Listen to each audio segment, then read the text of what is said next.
Hi, it's HardReset and today I'll show you 6 ways to protect your battery health on Xiaomi 15T.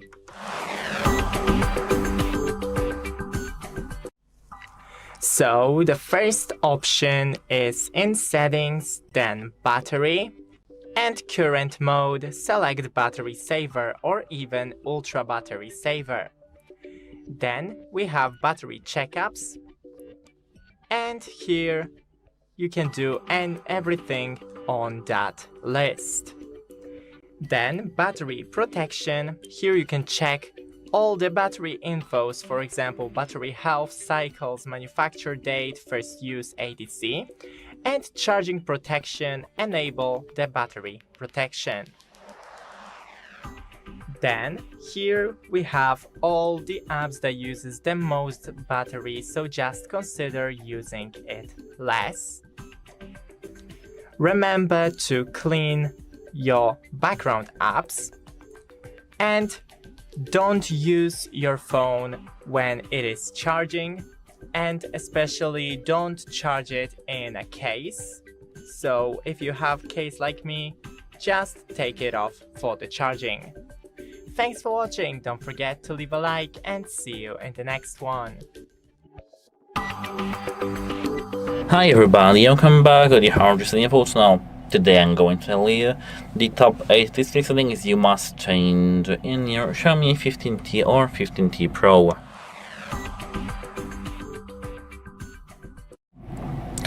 At first, open settings. Here, scroll down to the display and brightness.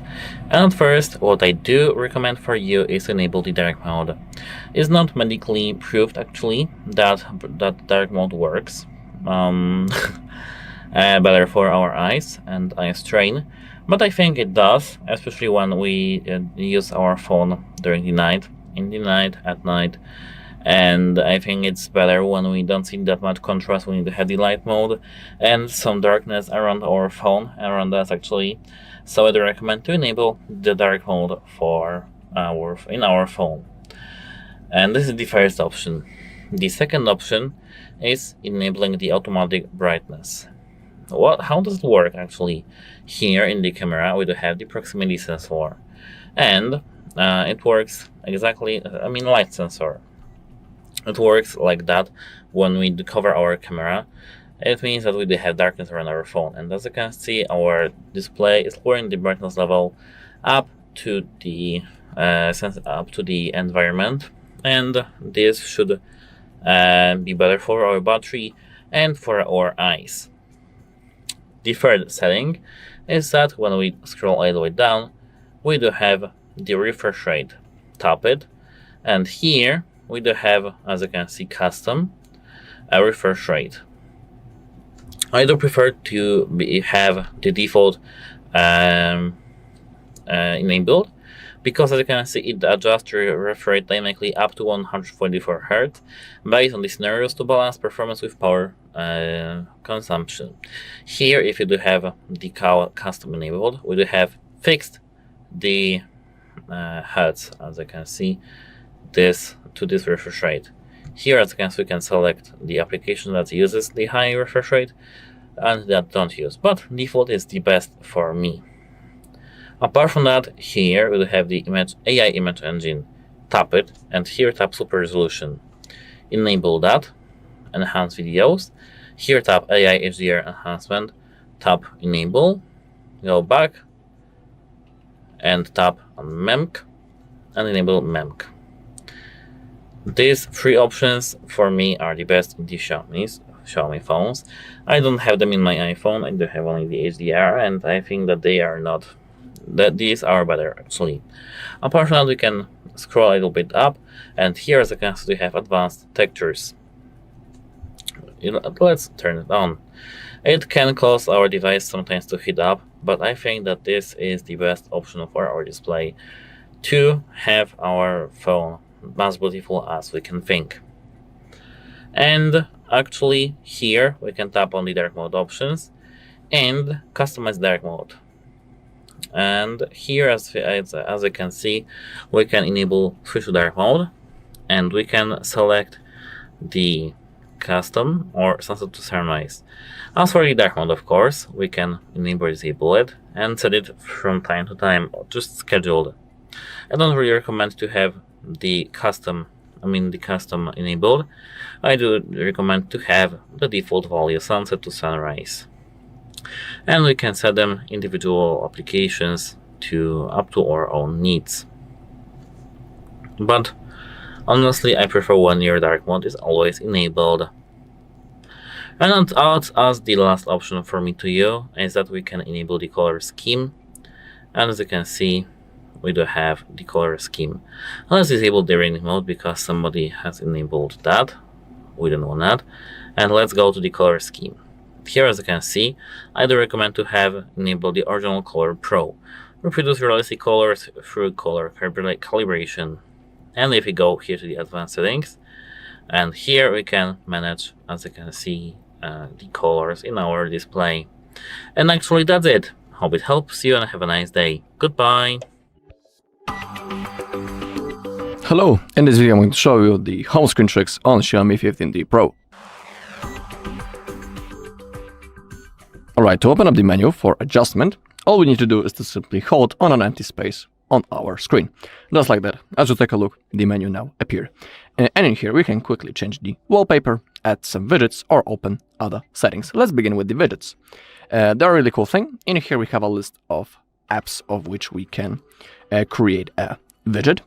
For example, what I like to add is, for example, the clock, or for example, the weather. And that's in my favorite presets, or for example, the step counter, as you take a look. So let's try to add some widget, and maybe the clock, this cute cat. Click on add, and as you take a look, it has appeared on our home screen. Of course, as you grab it, you can change its position. Also remember that if you want to create a widget, you need to have enough space on your screen. You can go also to the right side, place it on other pages. Everything is up to you. Let's get back right in here. I'm wondering, do we can create a stack of the widgets? I'll try to do it.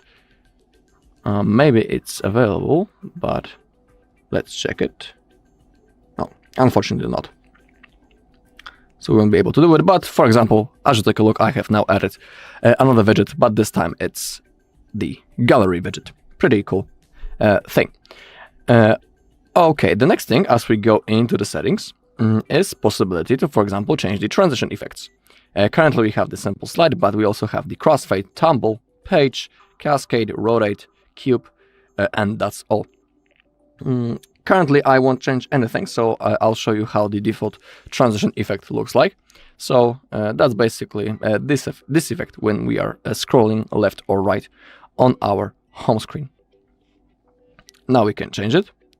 Let's get into transition effects, and for example, let's select cube, for example. Oh, in here also we have a preview how it's going to look like each mode.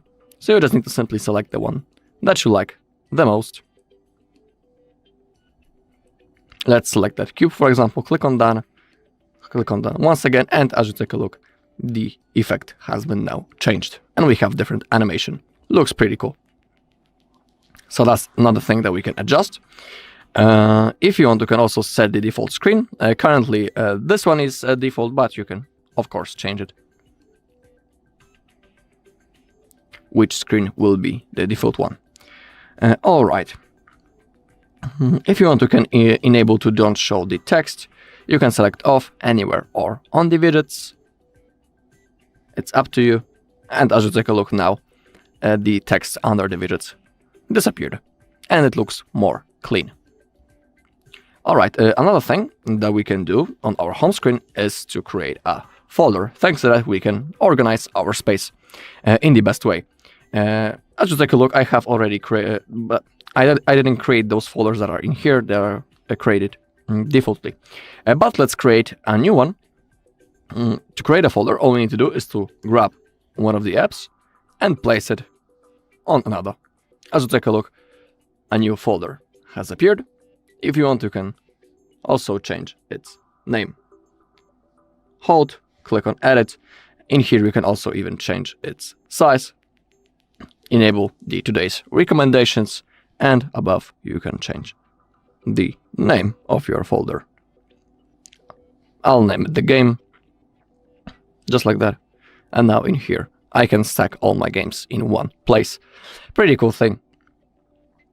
Alright, as you open up again the settings, if you want, you can enable the fill cells of uninstalled apps.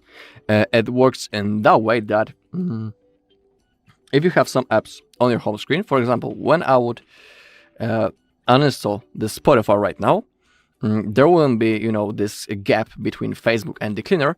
The phone will automatically fulfill this empty space. So when I'll uninstall the Spotify, the cleaner will get into its space and the game folder will go into the cleaner space. So we won't have simply that gap on our home screen. Pretty cool for organizing.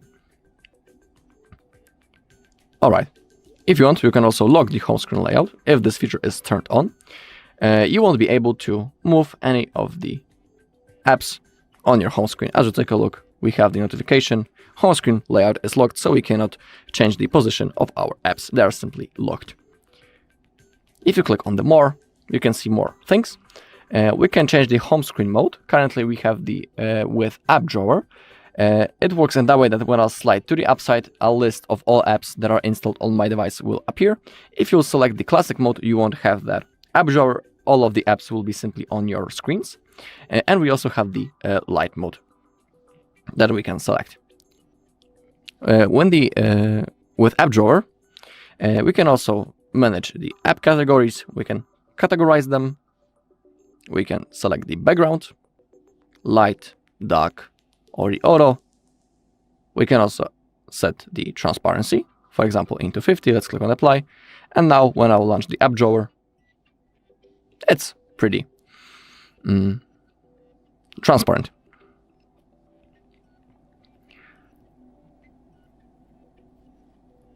Okay. You can also go into scroll bar, select original layout or A to Z. It's up to you. We can change the animation speed into relaxed, balanced, or fast.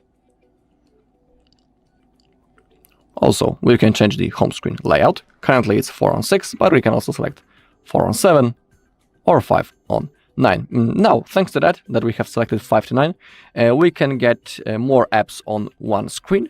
But remember that now those icons will be really, really small. So you just need to simply select the mode that you like the most. I always like the classic 4:6. Then hit on apply to change it. And down below, you can also change the system navigation from gestures into buttons. Or you can also arrange items in recents vertically or horizontally. It's up to you. Alright, and that's all in this video. Thank you all for watching. If you found this video helpful, please leave a like, comment, and subscribe. Hello, in this video I'm going to show you the best AI features on Xiaomi 15T Pro. Alright, let's open up the settings. Now let's scroll down, and in here we have Xiaomi Hyper AI. We have the Gemini, but more about it in a second.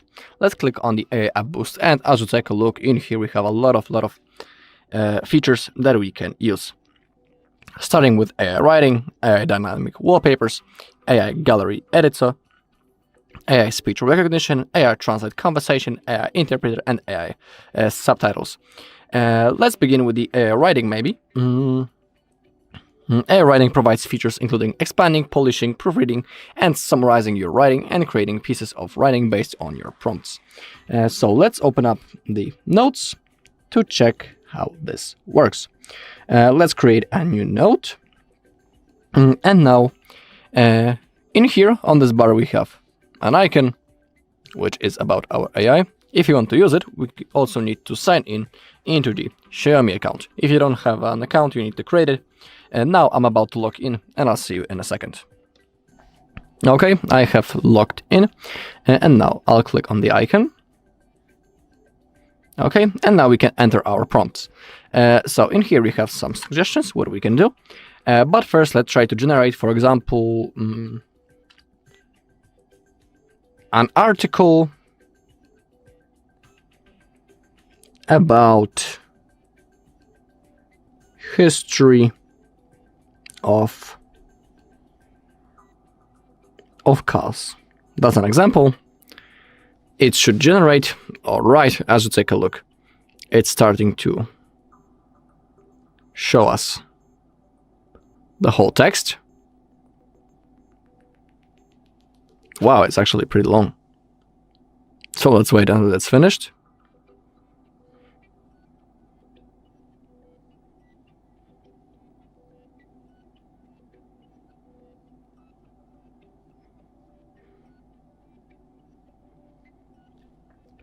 Alright, if you want to save it, click on Done. And now we have a long article about the history of cars. We can also, of course, moderate this text. We have the AI writing, we can enter a new prompt, but with this already existing text, we can, for example, summarize it, use the proofreading, use the extension. Let's try to use the summary. Again, it's generating a new text. If you want to stop, click on Stop. We can also have the proofreading.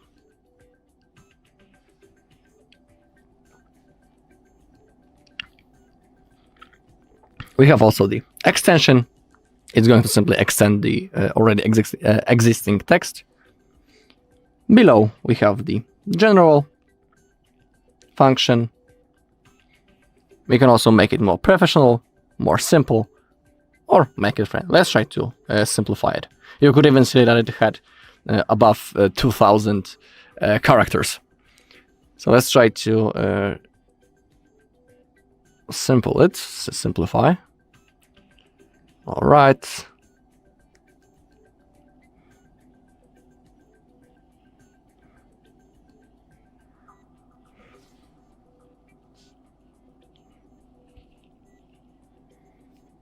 Okay, if you want to save, click on Done.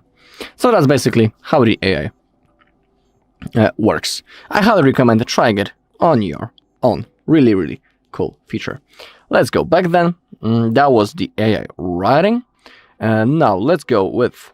I'm not going to show the dynamic wallpapers because I'm sure that you will handle it, how to do it. Let's go with the AI gallery editor. Let me open up the gallery only. And I'll show you a few things. So in here, for example, I have the photo that I have just taken. Now click the edit button right in here, and now we have the Ultra HD mode. It's going to simply restore the image into a better quality. Alright, we have the AI beautify option. It's also going to beautify our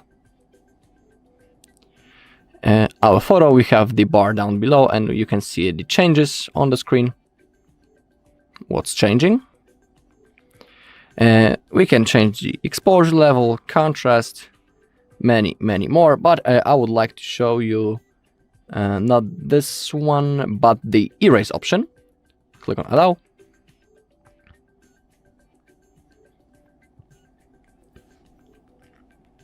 Now let's wait until it loads.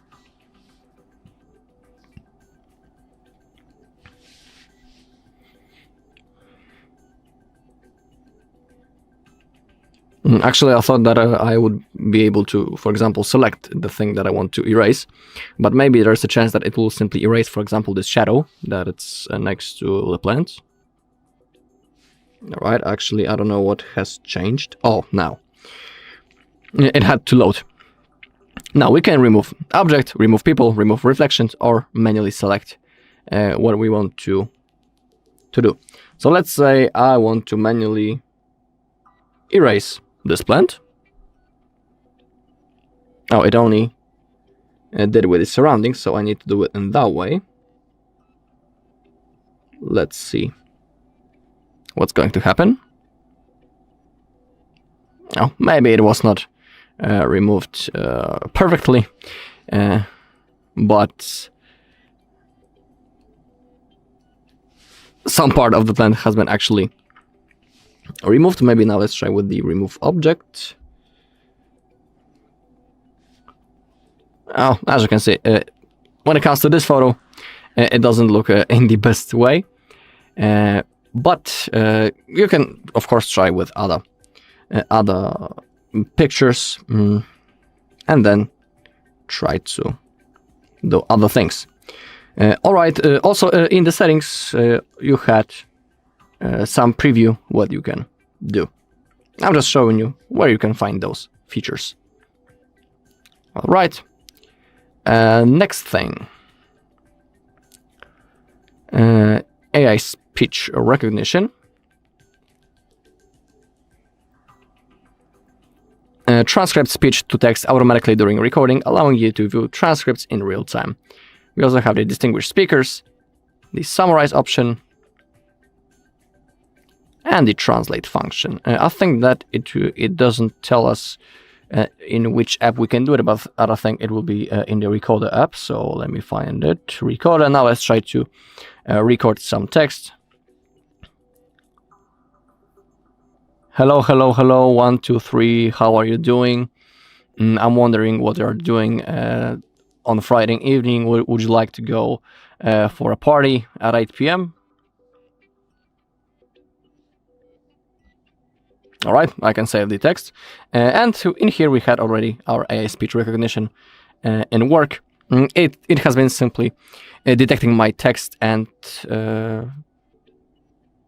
it generated the captions simply. So that's a pretty cool thing. Now let's save it. Okay. Hello, 1, 2, 3.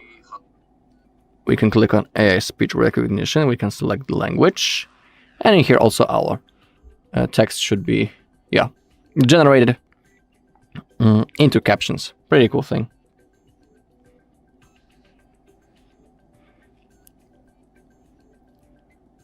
Of course, you can save it if you want. That's how this mode works. Also pretty cool thing. All right, back into the settings, Xiaomi Hyper AI boost, and now the translate conversation. This mode is really cool. For example, if you are abroad in a foreign country and you don't know the language, you can only speak English. But let's say that we are, I don't know, in France, and people that we are talking about doesn't know the English language. So what we can do, we can open up this mode, translate conversation, click on start. In here, select the language of the first speaker, and in here, select the language of the second speaker. So in here, let me find the French. All right. And now let's say that I'm the person that's speaking in English. So I need to click this microphone button. Hi, could you tell me how can I get to the bus station?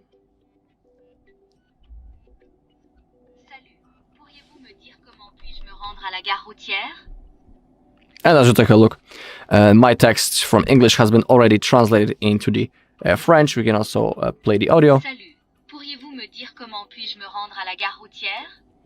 All right, and if a second person is speaking with French, he can use this microphone. He can tell us where to get into the bus station in French, and it will be also translated into English. So it's also really, really a cool thing. All right. Interpreting only works when you are in the call on or conference. All you need to do to use this mode is to open up your sidebar right in here, and you should have this small icon. Unfortunately, I cannot show you that, but let me show you where you can open up the side toolbox, because it's not defaultly enabled. So let me show you where to do it. We need to go all the way down into additional settings. And now go into accessibility, if I'm not wrong. Or maybe the gesture shortcuts.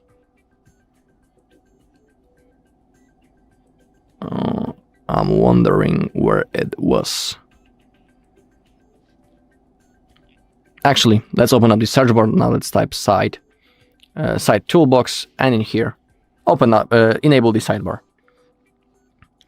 So that's how this mode works. Now back into Xiaomi Hyper AI, And the last thing are the subtitles. Recognize and translate between Chinese, English, Japanese, and Korean, transcribe device and external audio, and create bilingual subtitles, perfect for meetings, online classes, watching videos, accessibility, and more.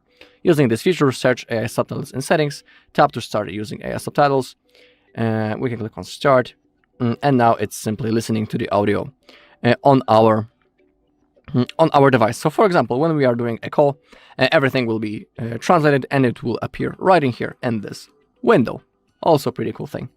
Now let me show you the Gemini, which I have skipped in the beginning. I highly recommend trying all of those features on your own. I really like, for example, the AI writing. It's one of my favorites. And this translate conversation is also really, really cool.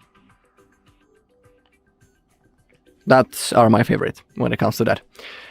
Gemini also works really, really cool. We can click on that. We can open up the Gemini settings. Basically, to launch it, all you need to do is to simply hold the power button. Just like that. And we have two ways to communicate with the Gemini. We can simply type manually using our keyboard, or we can give him voice commands. That's my favorite also. When it comes to the Gemini, we can ask him basically about anything. He can even do some tasks for us. Let me show you a few examples. I'll use the voice commands. Could you set an alarm at 3 p.m. and name it Do the Laundry? I've set an alarm for 3 p.m. with the label Do the Laundry. All right.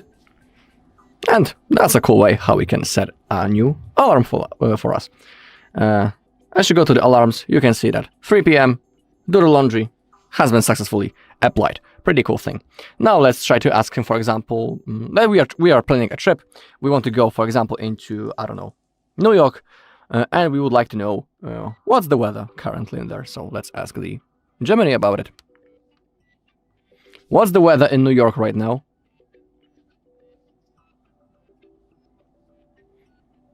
In New York, United States, it's 14 and cloudy. Today, there'll be light rain with a high of 14 and a low of 13. All right, we get our information. Also pretty cool thing. When it comes to the Gemini, he can do more things than only, for example, setting alarms or checking the weather. We can, for example, add an event into our calendar. He can open up some pages for us. We can even send him photos. And he will give us answer, for example, what it is, or he will try to find similar things in the internet. Let me show you the last thing about the AI. Maybe let's try to... let's say that we want to get directions into the airport because we are, flying abroad. And we want to know how to get to the airport ASAP.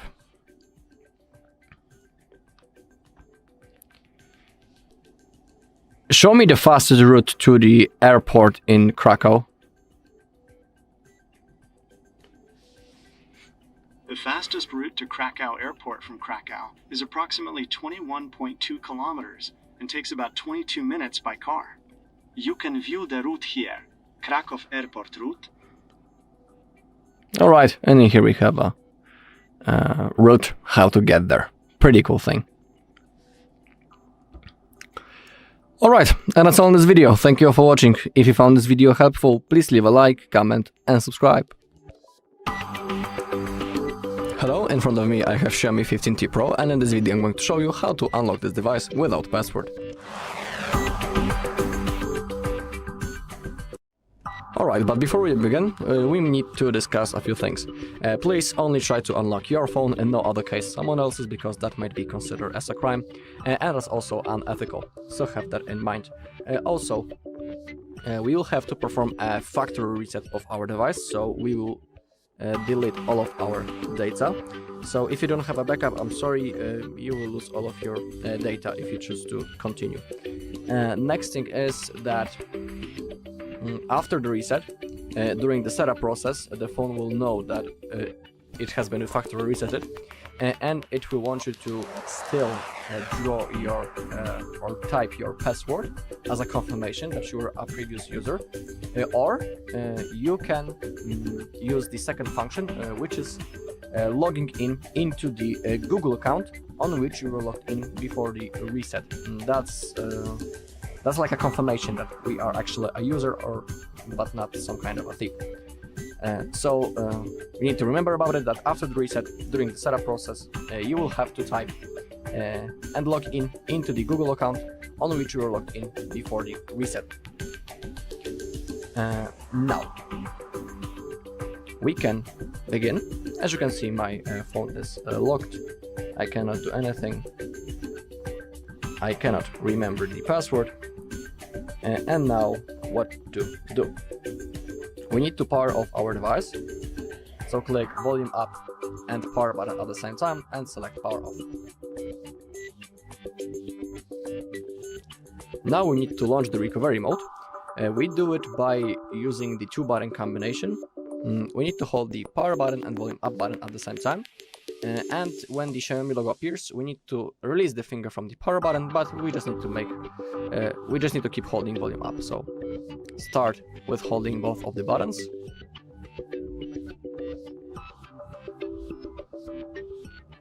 Now release the finger from the power button, but keep holding volume up. Just like that. Now we are in the recovery mode. Alright, to move around this menu, we use the volume keys, just like that. And now we need to select wipe data. Click the power button. Now select wipe all data. Remember that it's the last moment where you can stop. Click confirm. The process has started.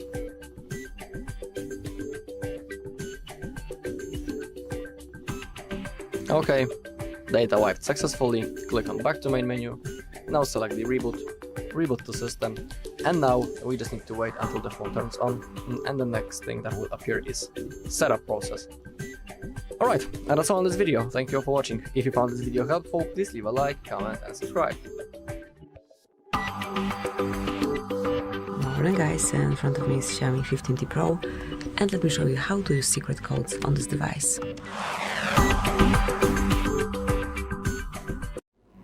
So at first, let's open your phone dialer and go to keypad, as this is the panel in which we will be entering the codes.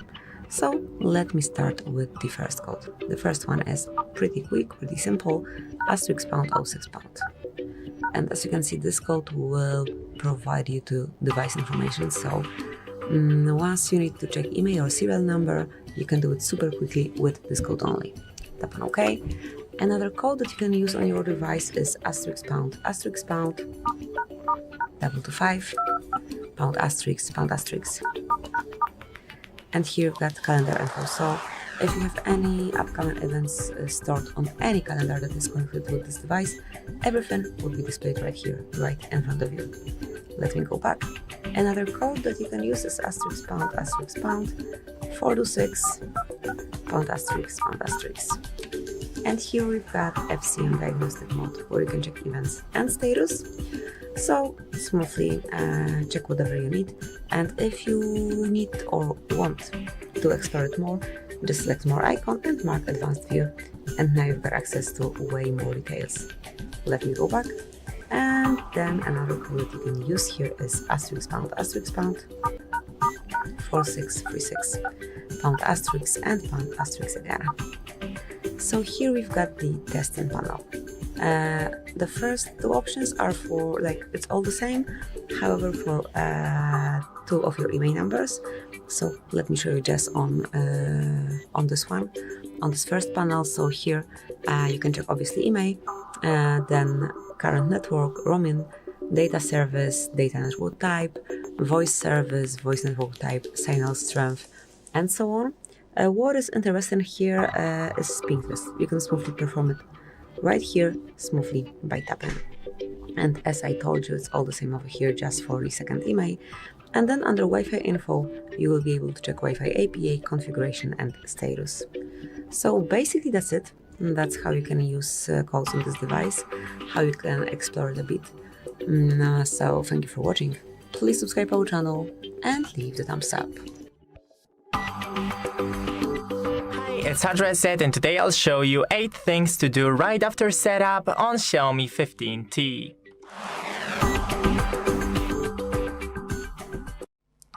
So the first one in settings, then fingerprint, face and data, and here go into the fingerprint. And if you don't already have a fingerprint, then add one. Of course, you can do the same with the face unlock. First, draw a pattern and start adding your face. Then go to additional settings, and here you can enable the second space. It is more private space to store your data. Go back, and here we have gestures shortcuts, and here personalize your gestures shortcuts. For example, take a screenshot. We have two options. We can enable both of them or just one of them. And for example, launch camera is double press the power button, and turn on torch is the same, so we need to choose only one. Go back to the more connectivity options and cross-device services. When you enable it, it allows you to connect two devices for call casting or internet sharing. Go back and to the battery settings. Here you can change the current mode of your battery to, for example, performance mode, battery saver, or even ultra battery saver. Go back and into the navigation, system navigation, and here we have the gestures or buttons. That's just the typical buttons or gestures, which here you can learn how to operate with. And that's pretty much it. Thanks for watching. Don't forget to leave a like and see you in the next one. Hi everybody, and welcome back to the HardReset.Info channel. Today we'll go through the 120Hz versus 144Hz screen refresh rate test. So actually, as you can see, I recorded both videos on this phone and on this phone, slow-mo videos to show you the difference. On the camera you won't see the difference actually, so that's why I recorded slow-mos. And let's start with this phone. This phone is 120Hz and this one is 144Hz. Let's see the difference between these two things. As you can see here, they have it very nice because it's 120Hz. And I don't really think that we need more from the phone, but here on this we have even more, 144Hz. So let's wait until the video finishes.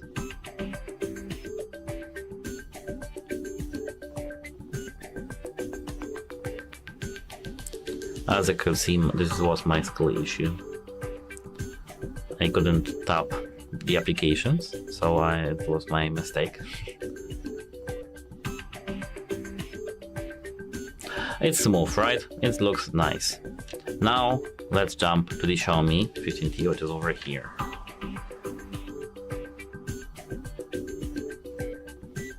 It's even smoother. I don't know if you can see it, but apart from the animations, the screen is a lot smoother. It looks better. I know that you can't see this maybe, but I use this iPhone, as you can see, which is in the middle. This is 120Hz, and I see the difference between 120 and 144Hz. It's slight difference, not that much difference, but it's visible, noticeable for people who just want to see it. Of course, you might not see it, and I don't recommend to think long about it, because it's just a key difference when you play games or watch videos and just want the smoother experience of your phone. Now I will show you this difference in real life, actually, in these phones. Let me unlock my phone first, and this one too. And as you can see, here they have 120Hz. It's not that, as you can see, much difference.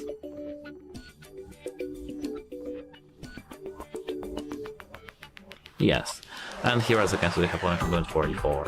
Maybe you can see it, I don't know.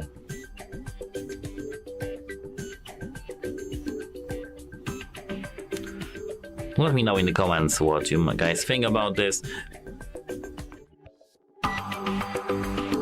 Hello, in this video I'm going to show you the best settings for gaming on Xiaomi 15T Pro. Alright, before we start the gameplay on our device, let's open up the settings. Now scroll down a little until you find display and brightness, and in here let's make sure that when it comes to the refresh rate, we have set it on the high level. In my case I put it on the custom currently, and I have selected the refresh rate up to 144 Hz. Thanks to that, our refresh rate and the gameplay will be the smoothest as possible. And simply the animations will be faster, and it will be better for the gameplay. 144 Hz is a really good value. Most of the devices have 120, our Xiaomi have 144. But we need to remember that not each game supports that high refresh rate, and not in each game we can change our frame rate. But for this video I have downloaded the app, the game actually, in which we can do it. I'll show you that in a second. And also, before the gameplay, it's good to open up the game center, which is inbuilt on our device. We can go into tools, and we can clear the memory before the gameplay, and we can also clear the storage quickly. So thanks to that, we'll free up some RAM,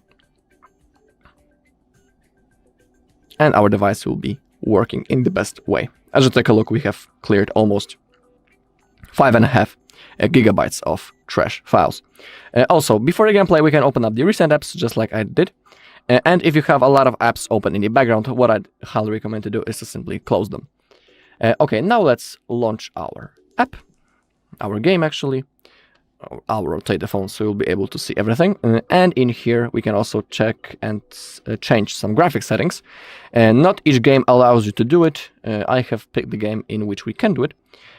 Another games in which you can adjust those settings are, for example, the PUBG, Call of Duty Mobile. Let's open up the settings, then go into the graphics. And in my case, currently, we can change the frame rate up to 120. That's like a must-have. Always do it if you have that possibility in your game. And now our frame rate will be up to 120 FPS. And thanks to that, we simply have the smoothest gameplay.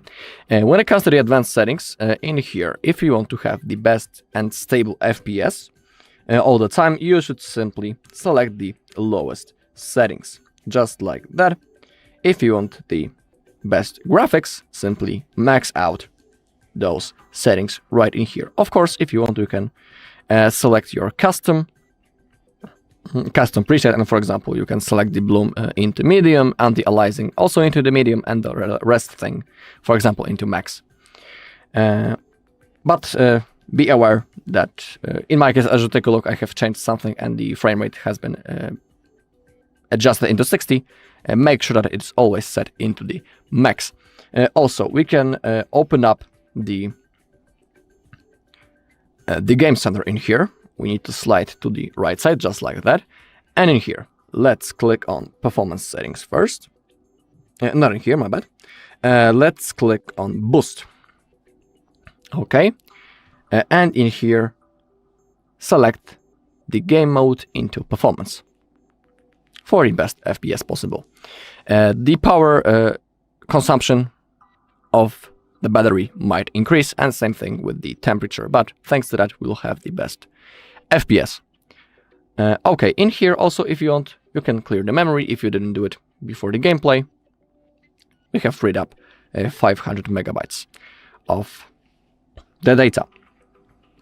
And in here, if you want, you can even record your gameplay, take a screenshot quickly, enable the Do Not Disturb mode. It is pretty cool because when this mode is enabled, the notifications won't pop out on our screen and we won't be distracted. So I highly recommend also turning it on. In here, I think I have shown you everything. yeah, that's all basically.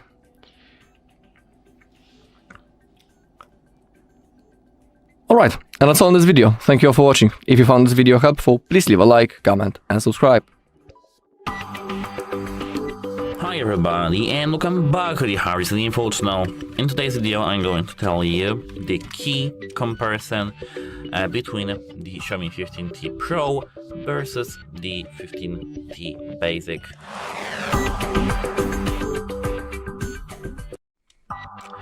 So in this video, you'll learn everything about this phone's performance, cameras, battery, just a full comparison.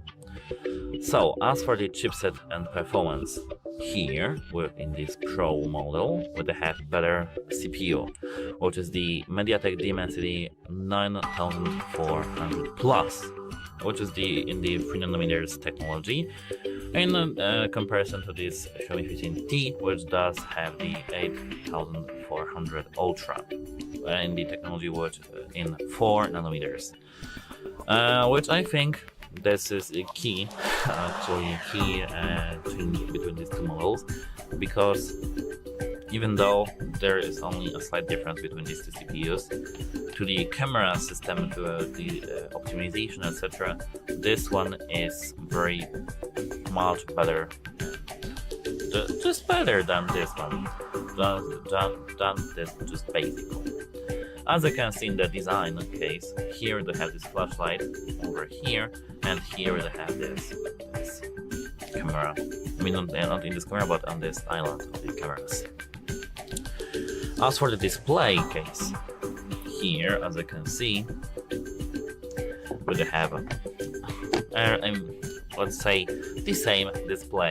We have 6.83 inches AMOLED 120Hz in the basic model, and 1.5K plus resolution, 3200 nits peak brightness. Yes, that's nice. But as for the 15T Pro, we have everything the same, but 144 Hz refresh rate. Otherwise, very similar specs, panel brightness, etc. So I don't really think that it's that much key difference. Let me let them like this, put them like this. And as for the cameras, let's talk about cameras, because for some of you this is the key thing when buying a phone. As for the 15T basic one, which is this one, we have 15 megapixels main with OIS, and 15 megapixels to XL photo, and 12 megapixels ultra wide. As for the video, we do have a video max 4K on some modes, no 8K. So yeah. As for the 15T Pro, we do have 50 megapixels main, upgraded sensor, larger size for better low light, and as you can see, 50 megapixel 5x periscope telephoto, which is over here, which is very key difference, because with this phone you can take better photos when zoomed in. With this phone you can take similar photos but worse when zoomed in. I am not a big fan of this 100 ultra zooms in phones actually, because just get closer, yeah. But here, as you can see, we have very nice camera system. Here they have some slightly worse, and here in this Pro model we do have a 12 megapixel ultra wide, so the same one, and this one supports 8K video, more options for 4K, for example, 4K 120 FPS. So it's slight difference, but as for the camera system, I would recommend buying this one rather than this one, because yes, it's satisfying when you can take the photos from the long distance and they are not pixelated and sharp and just nice. What about the front camera, which is the selfie camera? It's this, as you can see, pinch hole over here at the top of the display. It's the same actually. And as for these, we have both have 42 megapixel front cameras, similar video and HDR capabilities, and in 15T Pro we have the same. No big difference in solid performance noted so far. What about battery? Yes, we do have here a very big difference, because as for the basic model, which is over here, we do have 5500 milliamp hours, with wired charging 67 watts, no wireless charging, so you can't charge this phone wireless, and full charge should take about 50 minutes. And as for the 15T Pro, we do have the same capacity, but wired charging is 9 watts instead of 67, so much faster. And here we have 50 watts of wired charging, which is faster than iPhone's wired charging. So yes, full charge is very quick. So in terms of the battery, this phone wins. No difference at all. I mean, very key have difference. We do have a very big difference. And as for the build and the extras, here as you can see in this menu, you can't see because I do have the case, but I can't take it off because my company doesn't allow me to do so. But as for the build and extras in the Xiaomi 15T Pro over here, we do have more premium, better frame like the metal or alloy. We do have your wireless charging, more refined telephoto, etc. So I think, or just let me take this case off. I will show you this. It looks like this, and here you have, as you can see, slightly more premium vibe when touching this phone. They have a better frame, likely metal or alloy, as I said. And as for the basic Xiaomi 15T, we do have plastic frame, fiberglass back, or non-premium in frame, and same Gorilla Glass 7i and IP68 rating shed, which is the same on the Pro model. But yes, we do have here plastic frame, and you can feel that in hands, but we do have here the same premium feeling actually, so it's not that bad. What about the storage and price? When we talk about storage, the 15T Pro, which is over here, has 12 GB of RAM and adds up to 1 TB option in the top configurations, which is the very nice option because if you take the photos or videos in 8K, that's supported. This one supports 8K, as I said. You can take your storage and fill it in a moment actually. And as for the basic one, which is here, we will have the same amount of RAM, 12 GB, and third up to 512. It's the same actually, almost, just half less. And about the price, let's talk about the price. As for the basic, the most basic model for the Pro, I know that this interests you more, I think. 800 euros for base model, which is 12 GB of RAM and 256 GB of storage, and higher prices for bigger storage. It starts on 800 euros, and this starts at 650 euros, and this is the same variant. So actually, we do have here very slight differences, but key differences that makes a difference when you use this phone. But which should you pick actually? I've used a week this phone and this phone, so summing up 2 weeks using these two phones. And if you care about zoomed photography, vertical video at high frames or in 8K and want fast charging and wireless charging, or want the absolute best performance and more premium build and the vibe, take the 15T Pro, which is over here. But if your phone might some standard like social media, photos mostly at normal distances, occasional gaming, you don't care about wireless charging or zooming in, prefer lower price for much of the same basic page, so as you will take the Poco X6 Pro, this is the same vibe, you can take this Xiaomi 15T. But as for the durability, it's the same. As for the battery charging, as I said, it's different. As for the camera, it's different, and as for the performance, it's different, and every single thing is better in the 15T Pro. So yes, if you want cheaper and good phone, still very nice phone, take this one. And if you want some more premium and better phone that can be compared with 16 Pro, iPhone 16 Pro for example, you can take this Xiaomi 15T Pro. And actually that's it for this video. If you found it helpful, please consider subscribing to the channel and leave a like under our video. It's very important to us to have your feedback, so if you feel so, please let me know in the comments what you think about this video, maybe some drawbacks, everything that you want to tell me, just leave it in the comments. And as I said, that's it, hope it helps you, and goodbye! Hi everybody, and welcome back to the HardReset.Info channel. Today I'm going to tell you how to use the Leica street photography mode on your Xiaomi 15T Pro.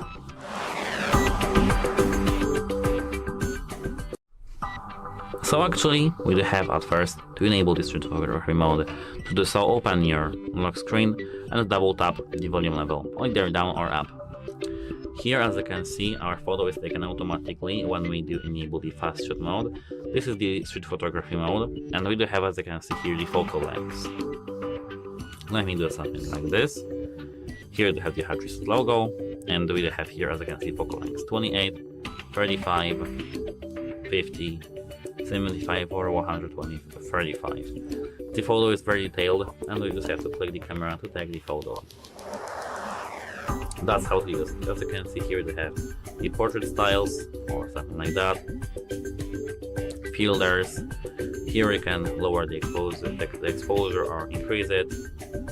Here you can enable the motion capture, and here we can, as you can see, enable the flashlight. Here you can change the style from Leica Authentic to Leica Vibrant.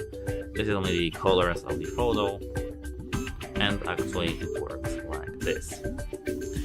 And that's how to use it. It's not just a great philosophy, you just have to enable it and just click to take a photo. And it's both on the Xiaomi 15T and 15T Pro. If you want to learn something about the camera in this phone, search our channel for the Xiaomi 15T Pro and 15T. We have other videos about this phone. And that's it. Hope it helps you, and goodbye. Have a nice day. Hello, in this video I'm going to show the speed up tricks on Xiaomi 15T Pro. Alright, to do it we can open up the settings first, and we can begin with the developer options and a few things that we can change in them. To get access into developer options, we need to click on About Phone first, and in here we have the OS version. We need to tap on it a few times, just like that. If you have a screen lock set, you also have to type your password or draw the pattern. And now go back, we can see that we are now a developer. Go back, scroll down, go into additional settings, scroll down again, and click on developer options. Alright, and in here we can find 4 specific options that we can change. So keep scrolling until you find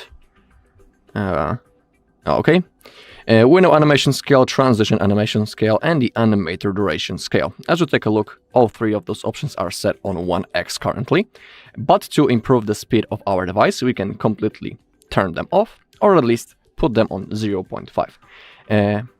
For me, 0.5 is like a perfect balance between 1x and off, so I always pick that when I want to boost a little my speed, just like that. Thanks to that, we will still have the animations, and there will be a little different, but they won't be completely turned off.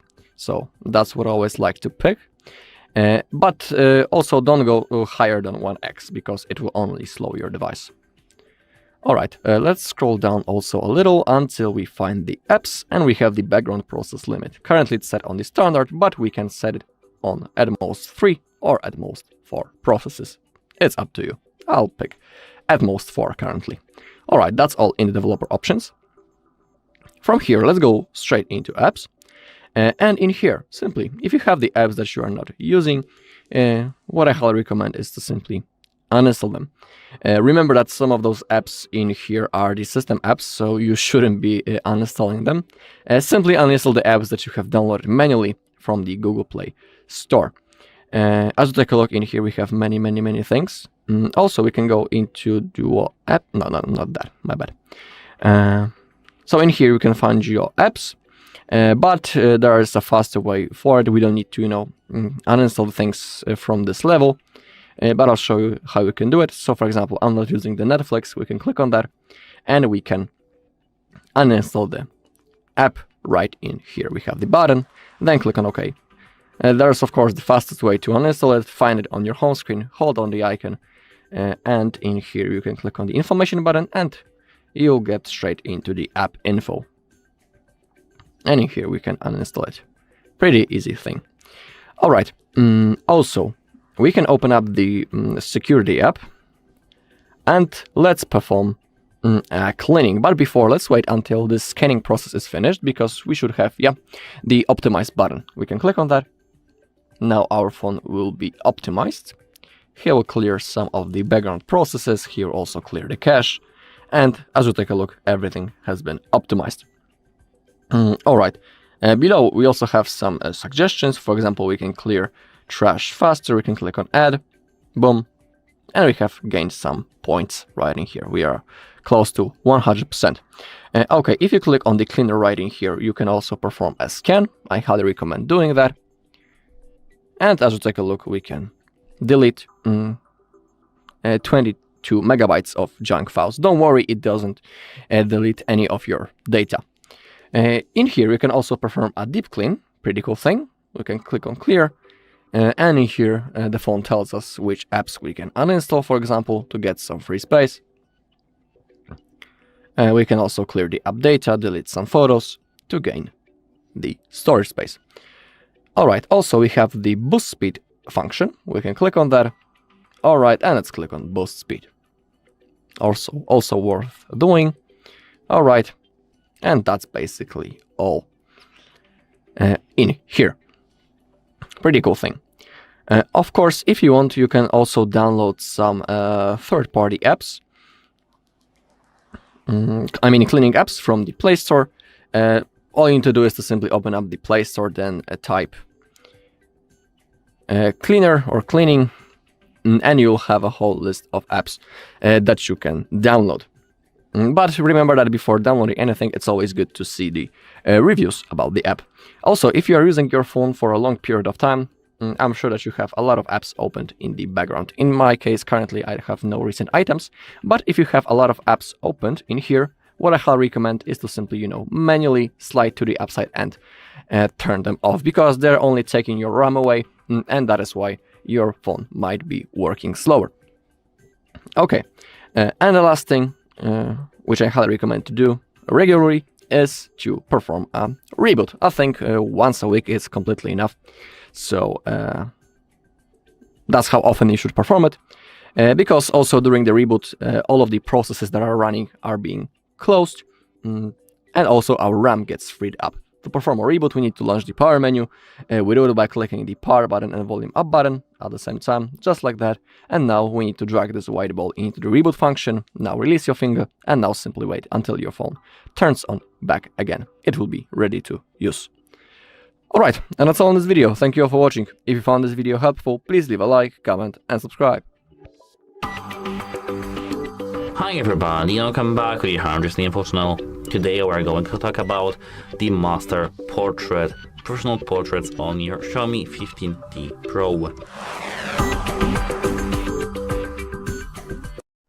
So at first let me open the camera application and enter the portrait mode. And what now?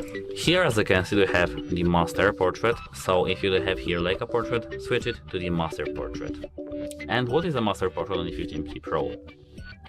It's a portrait mode that goes beyond just blur the background. It gives more creative control, different bokeh effects, choice of focal lengths, and more realistic subject separation, better lighting and color. It's part of the Leica collaboration.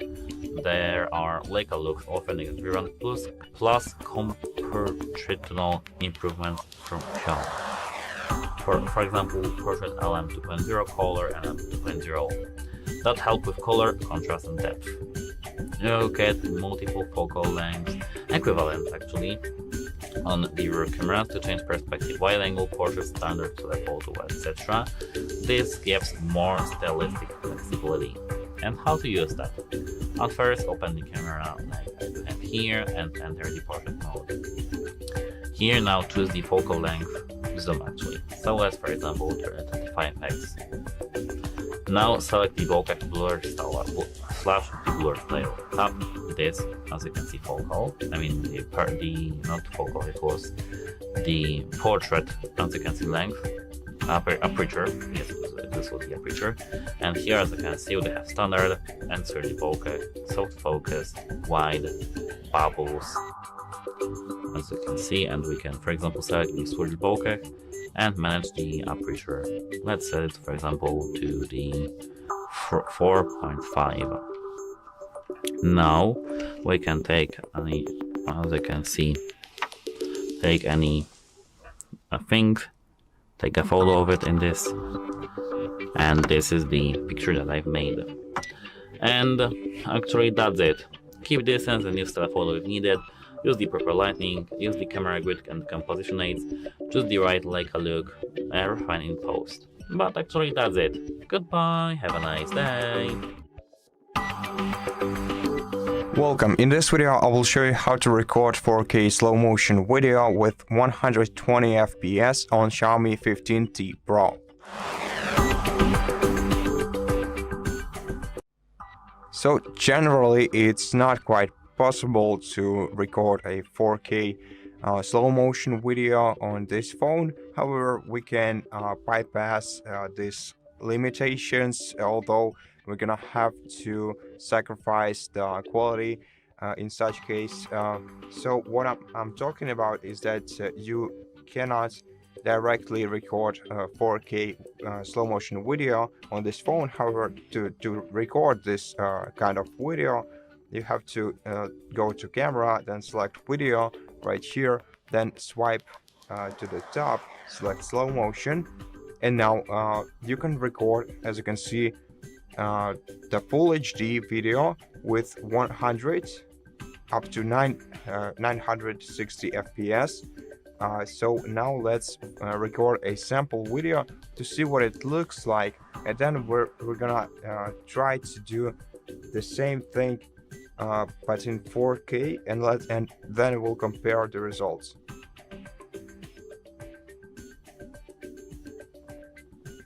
Okay, so now that the slow motion video is recorded, let's try to play it and see what it looks like. And as you can see, the quality is great, the video is smooth.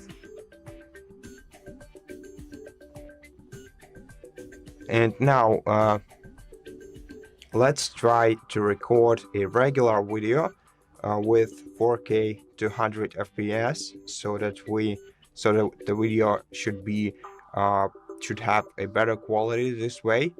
And then we're gonna slow it down using the default editor on this phone. So let's go to video. Now we have 4K 120 FPS selected here. Now let me record a similar video.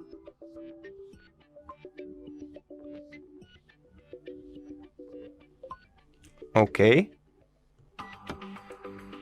And now here we have it. So let's tap on the video, then tap the scissors icon. Wait until the video is transcoded, then select editor, then select speed, and now let's try to slow it down to, well, maybe 0.5. Okay, and let's tap OK, then save. And now let's see what it does.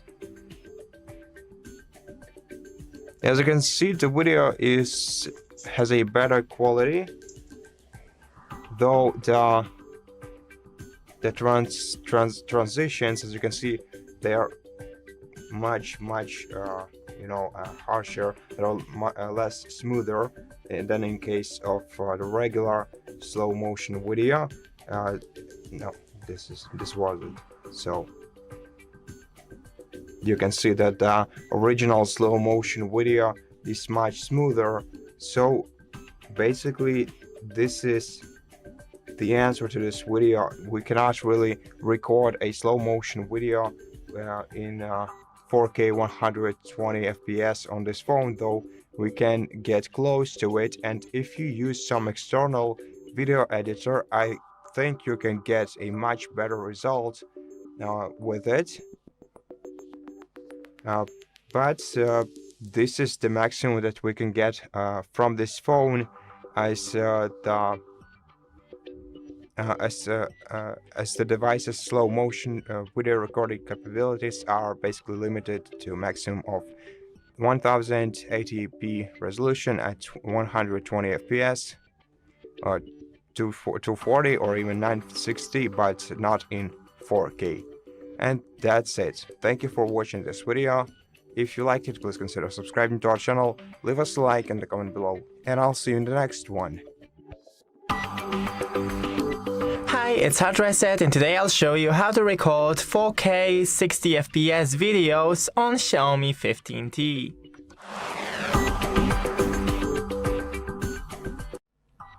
So go into the camera and then video. Right here, click this and select 4K, and then on the FPS, select from 30 to 60. That's it, don't forget to leave a like and see you in the next one. Hi everybody, and welcome back to the HardReset.Info channel. Today I have the Xiaomi 15T Pro, and I'm going to show you the test of the 5x Leica optical zoom and the 100x ultra zoom.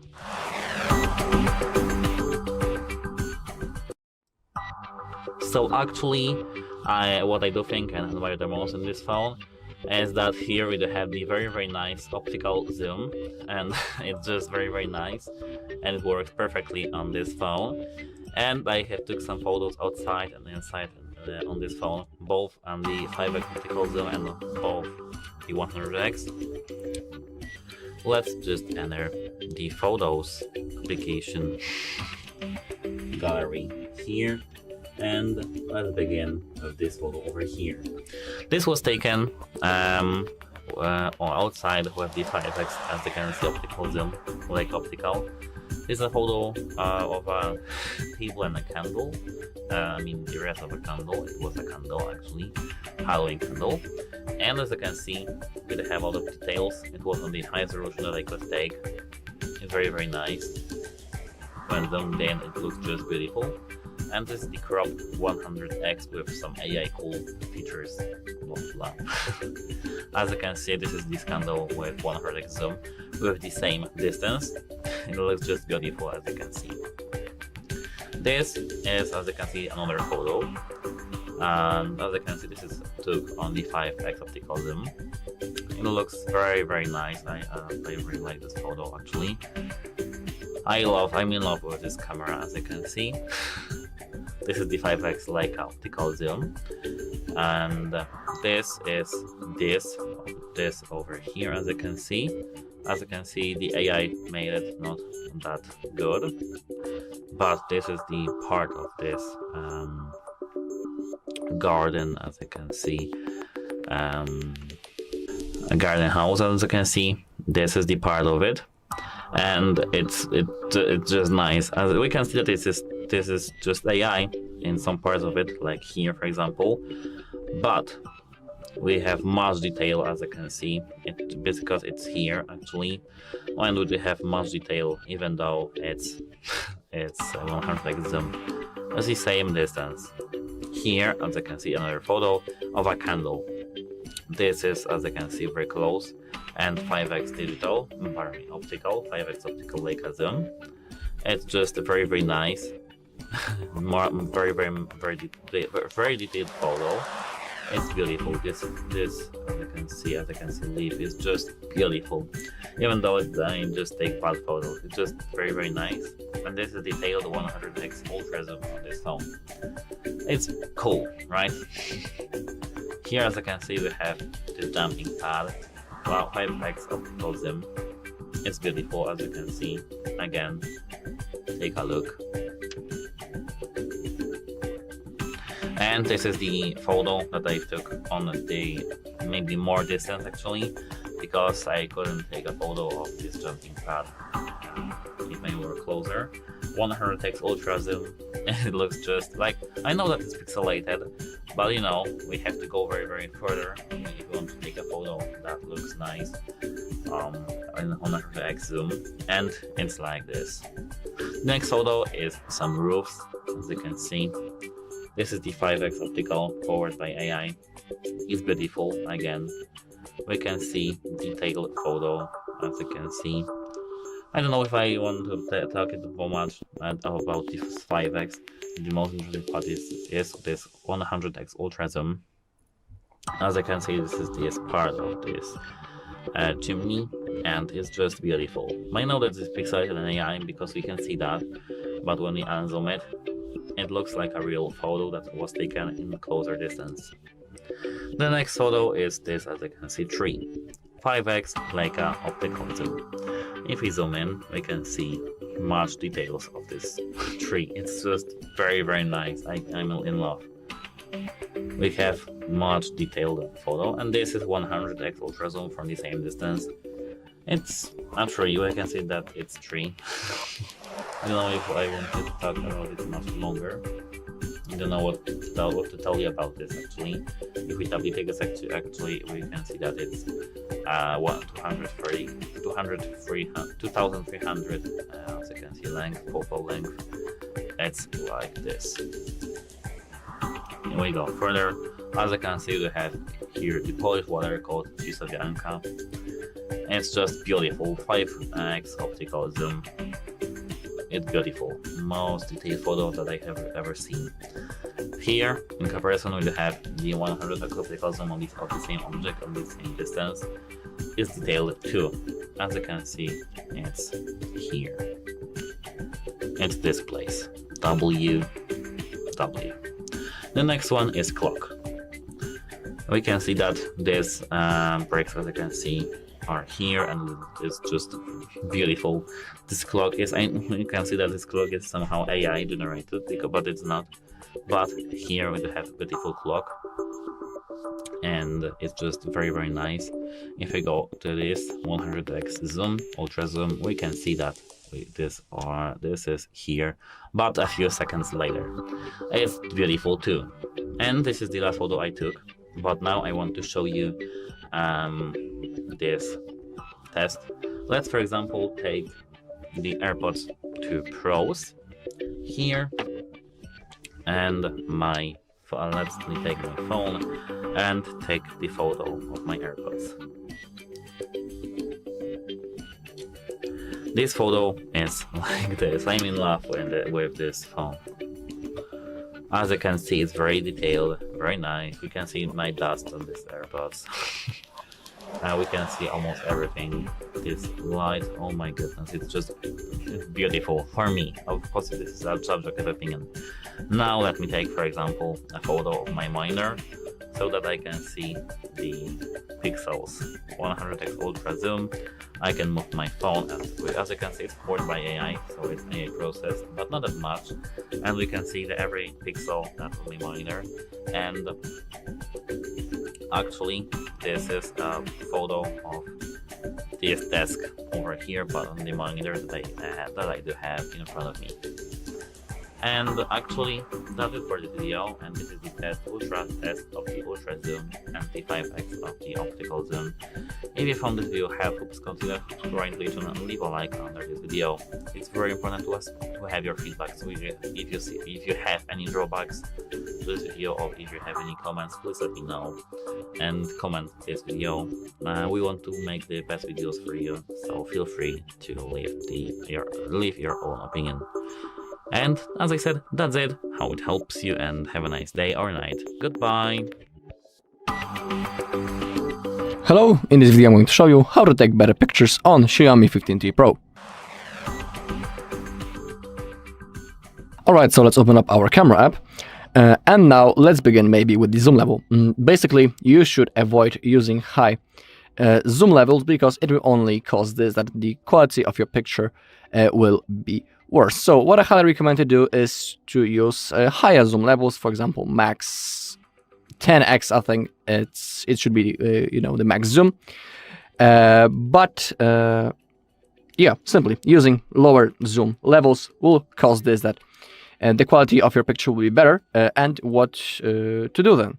What I highly recommend to do is to simply move closer physically with your phone to the object that you are taking a picture of, instead of using a higher zoom level. So simply we can say zoom with your feet, grab your phone, use 1x or 2x or 5x, and simply move physically a little bit closer to the object to create a better photo. Also, we can do it with the exposure level. We can adjust it manually. To do it, simply tap on the screen, and now as you slide to the downside, you will lower the exposure, and if you slide to the upside, you will increase it. Basically, adjusting the exposure is the best when everything depends on your surrounding, I mean the light. Let's say that we are in a very well lit environment, that it's so bright outside that there's such a huge chance that when we will take a photo, we won't be able to see anything. So what to do then? I highly recommend simply adjusting the volume, the exposure level a little bit. We can simply manually decrease it a little and then take a photo. Of course, it works also in the opposite side. If we are in a very bad lit environment, when it's dark, we can manually simply increase the exposure level and then create a photo. That's what I highly recommend to do. Alright, next thing is using the Pro mode.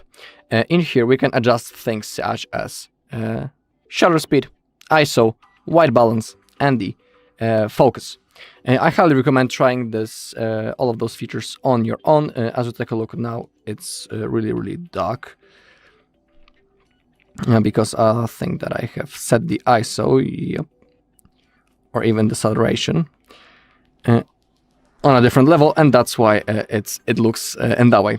Basically, in the Pro mode, you can adjust anything that you want before you take a photo.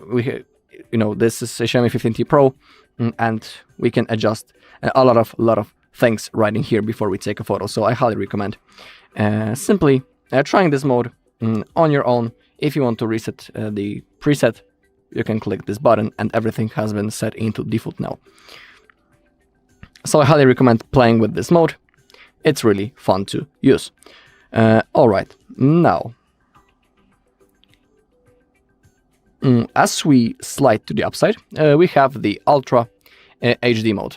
Basically, in this mode we have the best camera settings, the best resolution, and in this mode we should be taking the pictures. Also, before taking a photo, it's always good to tap on the screen to gain the focus and then create a photo. That's the best for quality of our picture. But remember that in the Ultra HD, we only have 2 zoom levels, 1x or 5x.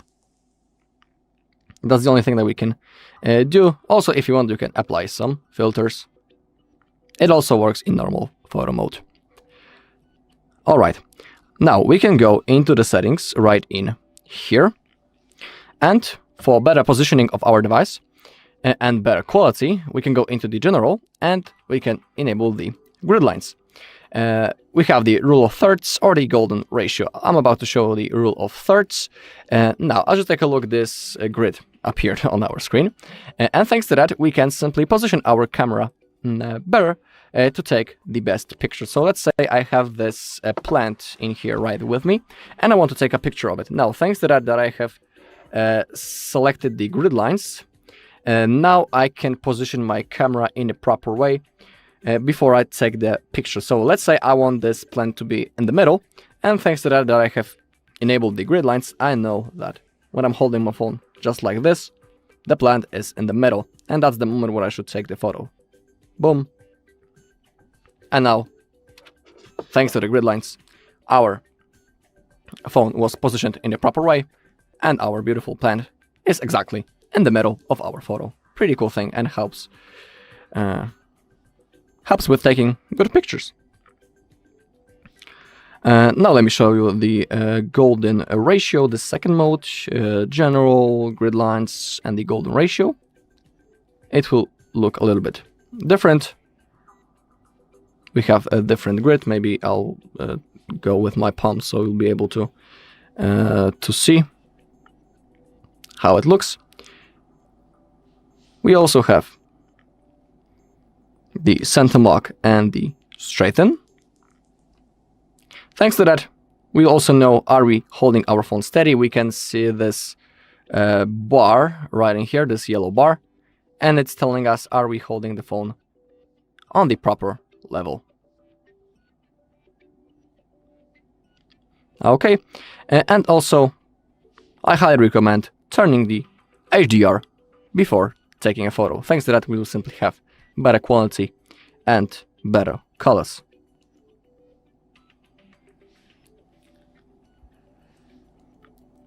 Alright, and that's all in this video. Thank you all for watching. If you found this video helpful, please leave a like, comment and subscribe. Hi everybody, welcome back to the HardReset.Info channel. In today's video I'm going to tell you 8 battery settings you need to change on your Xiaomi 15T or 15 Pro.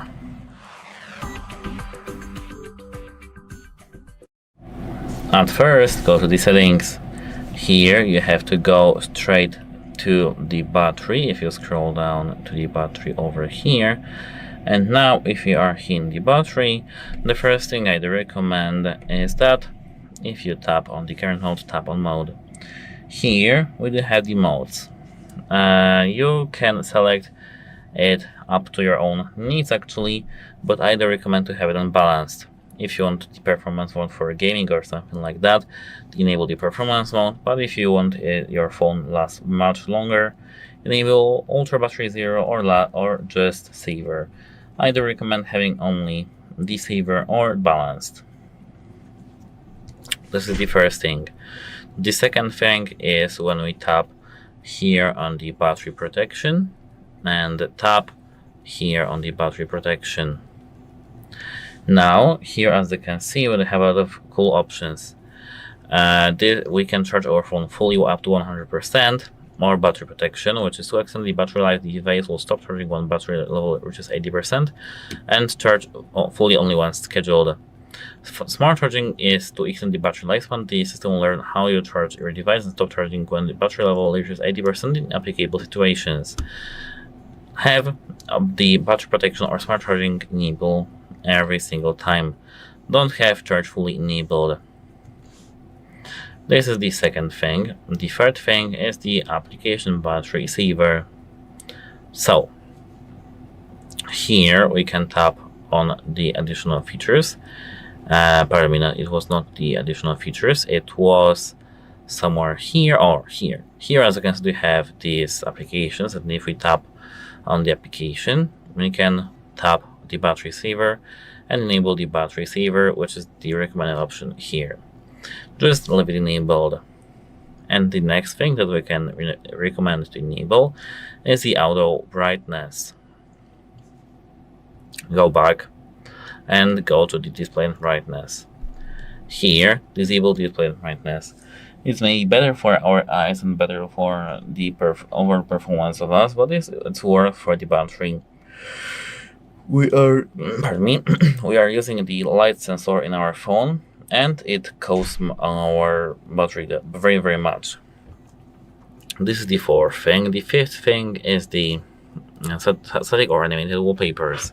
I don't really recommend to have the animated wallpapers, but if you still want to have them, at first go to the lock screen over here and disable other option. Here, tap on the wallpaper carousel, tap agree, have it enabled, and have this option. As you can see, edit wallpapers in mobile data disabled. It should increase your battery life very, very much, because you are not updating your wallpapers in mobile data. You will update them only using the Wi-Fi, and that's very, very nice feature. And the sixth thing is the turn off mobile data when device is locked and clear cache when locked. So we can enable that when you go back here, and when you go back here to the settings, and here now we have to go back to the battery. The battery is exactly over here. Now tap on the charging options. Pardon me, not charging options, it was additional features, and here this is the first thing, which is here, clear cache when device locked. Tap it, and here I do recommend to have it enabled, for example, in 30 minutes. This should be the best for your battery. And apart from that, as the 7th feature, we will have the always display and the wake screen notifications. So go to the display and brightness again in the main menu of your settings, which is over here. And now here scroll till you see here, as you can see, where was that? Here, maybe. Here, always on display, as you can see. Always on display is over here. And now we have to, as you can see, tap always on display. Let's have the always display disabled. Just have this switch gray, not blue. Now go back to the main menu of these settings and go straight to the notification status bar. Here, as you can see, we have a lot of options, but it's not that very important. We have to tap on the app notifications, and here we can disable. At first, we have to optimize for more notifications you want. Then go back and tap on the notification style. You can here enable them or disable them. And now the most important one, which is, where was that? Here. Not here, here. As you can see, we can manage the full notifications or badges. If we tap badges, we can disable all badges. Here, floating notifications, and the same is with the lock screen. Here in the lock screen, tap format and don't show lock screen notifications. And apart from that, keep software updated and avoid excess heat and charging practices. And that's it. Hope it helps you, and goodbye. Hi everybody, welcome back to the HardReset.Info channel. In today's video we are going through the 5 Leica camera tricks in your Xiaomi 15T Pro or 15T.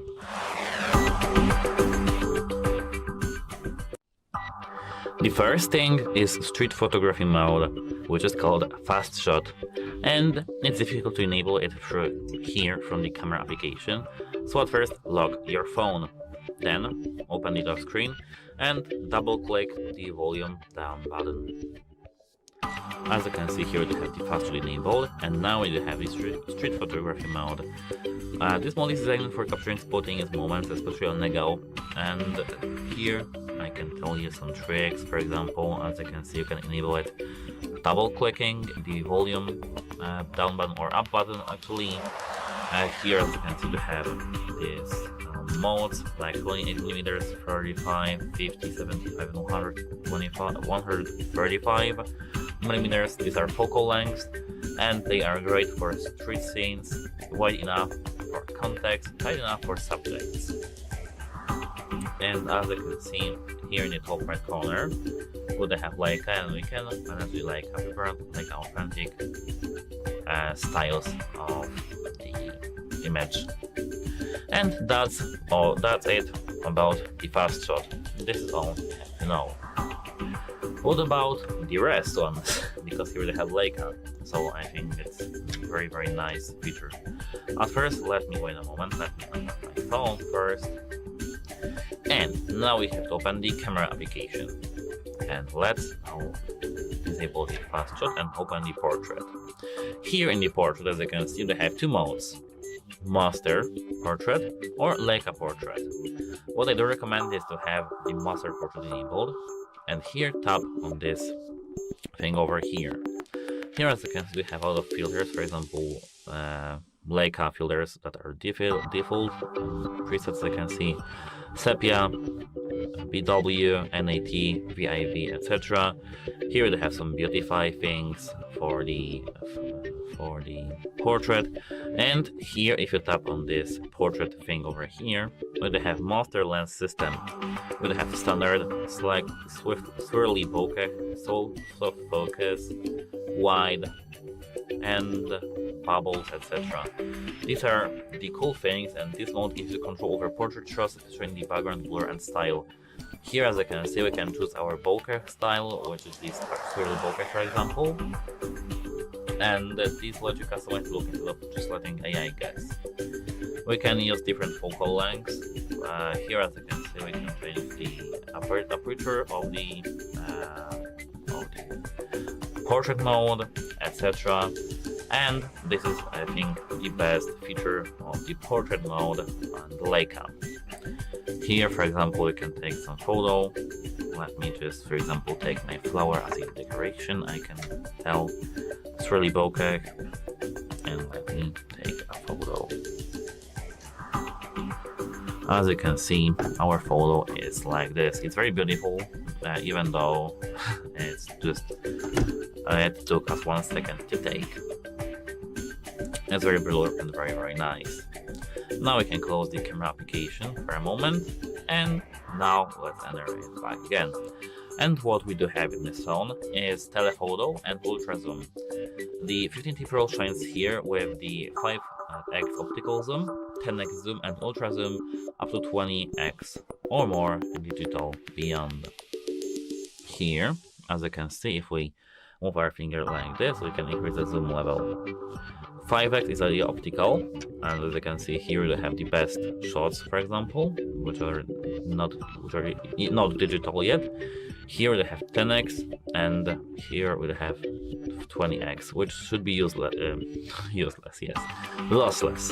Should be lossless here, up to 20x, because as you can see, after this 20x, our camera switches to the next one, here over here.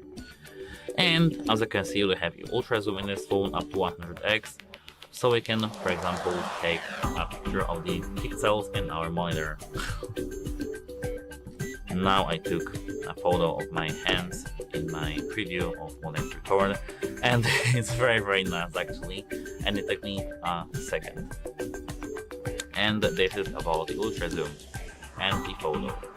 And if we use, for example, the 5x over here, which is this one, we have the optical zoom, and the quality should be very nice, even though it's zoomed in. And most phones support only, for example, 5x, 3x, or 2x, but here we have, as I said, 5x. And apart from that, we do have Leica looks and color profiles to our advantage. So as I can see in the top right corner, we have Leica. If we tap it, we can change this environment to Leica Authentic or Leica Vibrant. Let me take a photo of the same flower in these two modes, so that you can spot the difference. The first one, and Leica Authentic, the second one. Here, as you can see, we have Leica Authentic, and it's very nice, and it looks just very good. And here we have, as you can see, Leica Vibrant. The colors on the Vibrant one are more saturated, more vivid, etc. And on the Authentic, we do have everything opposite, but slightly. And you can take these photos as you want. For a more authentic look, more real look, go with this Authentic, and for more vivid tones, go with Leica Vibrant look. You can combine them with zoom or bokeh, as you can see. Here, as you can see, we have this portrait mode. It was taken automatically and chosen automatically. And apart from these Leica looks and profiles, we have maximizing detail and dynamic range. And here from the sensor we can get very better photos than we think. We have in this phone the HDR log video and LUTs, because the A15 Pro supports 4K video and 120 FPS on main length, and capture with log and LUT video for work. We can use it to preserve highlights and shadows, and we can shoot earlier or later in the day, golden hour for better light, and like optics or light fusion sensor give good dynamic range. As I remember, it was 13.5 EV claimed. So in good light we can pull more from highlights and shadows. Midday harsh sun is tougher for this sensor. And as I remember, we don't have the Pro RAW option in this phone, but we have the RAW option. When you want maximum control, we can take a photo or video just in this mode, and we can do more tweaking later, exposure, highlight and shadows, when we shoot this RAW format, in this RAW format. Even if the phone doesn't expose as much detail of the screen, post-processing can bring it out. So I think this is very cool feature about this phone. And as you can see, we can enter the settings over here and search it for it here. For example, image format. Here, as you can see, we have FAV and JPG. Fast shot, as you can see, we have everything here. We have general, and you can adjust every single thing over here. And actually, that's it for this video. If you found it helpful, please consider subscribing to the channel and leave a like under our video. It's very important to us to have your feedback, so if you are likely to comment or give us your feedback, feel free to give it us in the comments. It's very nice to have your feedback because we can make our videos better, improve them, and just, as I said, make everything better. So feel free to comment, feel free to give us drawbacks, feel free to dislike the video, but I'd rather to have likes more. And yeah, actually, as I said, that's it. Hope it helps you, and have a nice day or night of the time of the day you're watching this, and goodbye. Hi everybody, welcome back to the HardReset.Info channel. Today we'll go through the 90 watts wired and 50 watts wire charging test on your Xiaomi 15T Pro.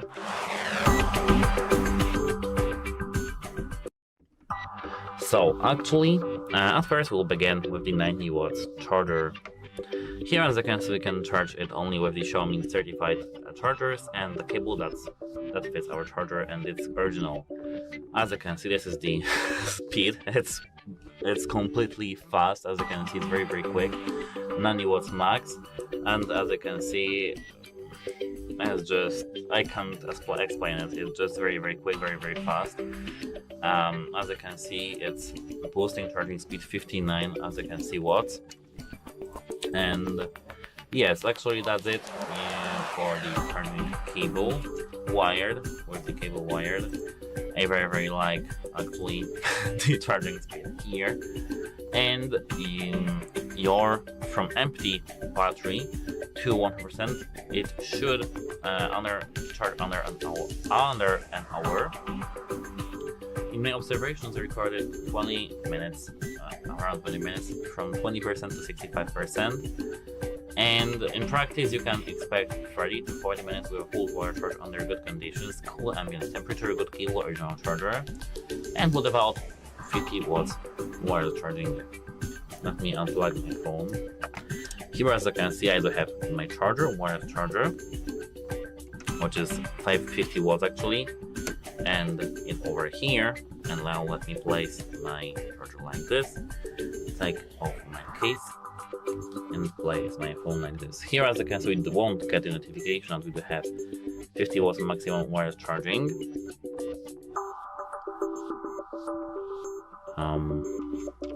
As I can see, our phone is charging from my charger, but I don't know why we don't get a notification about the charging.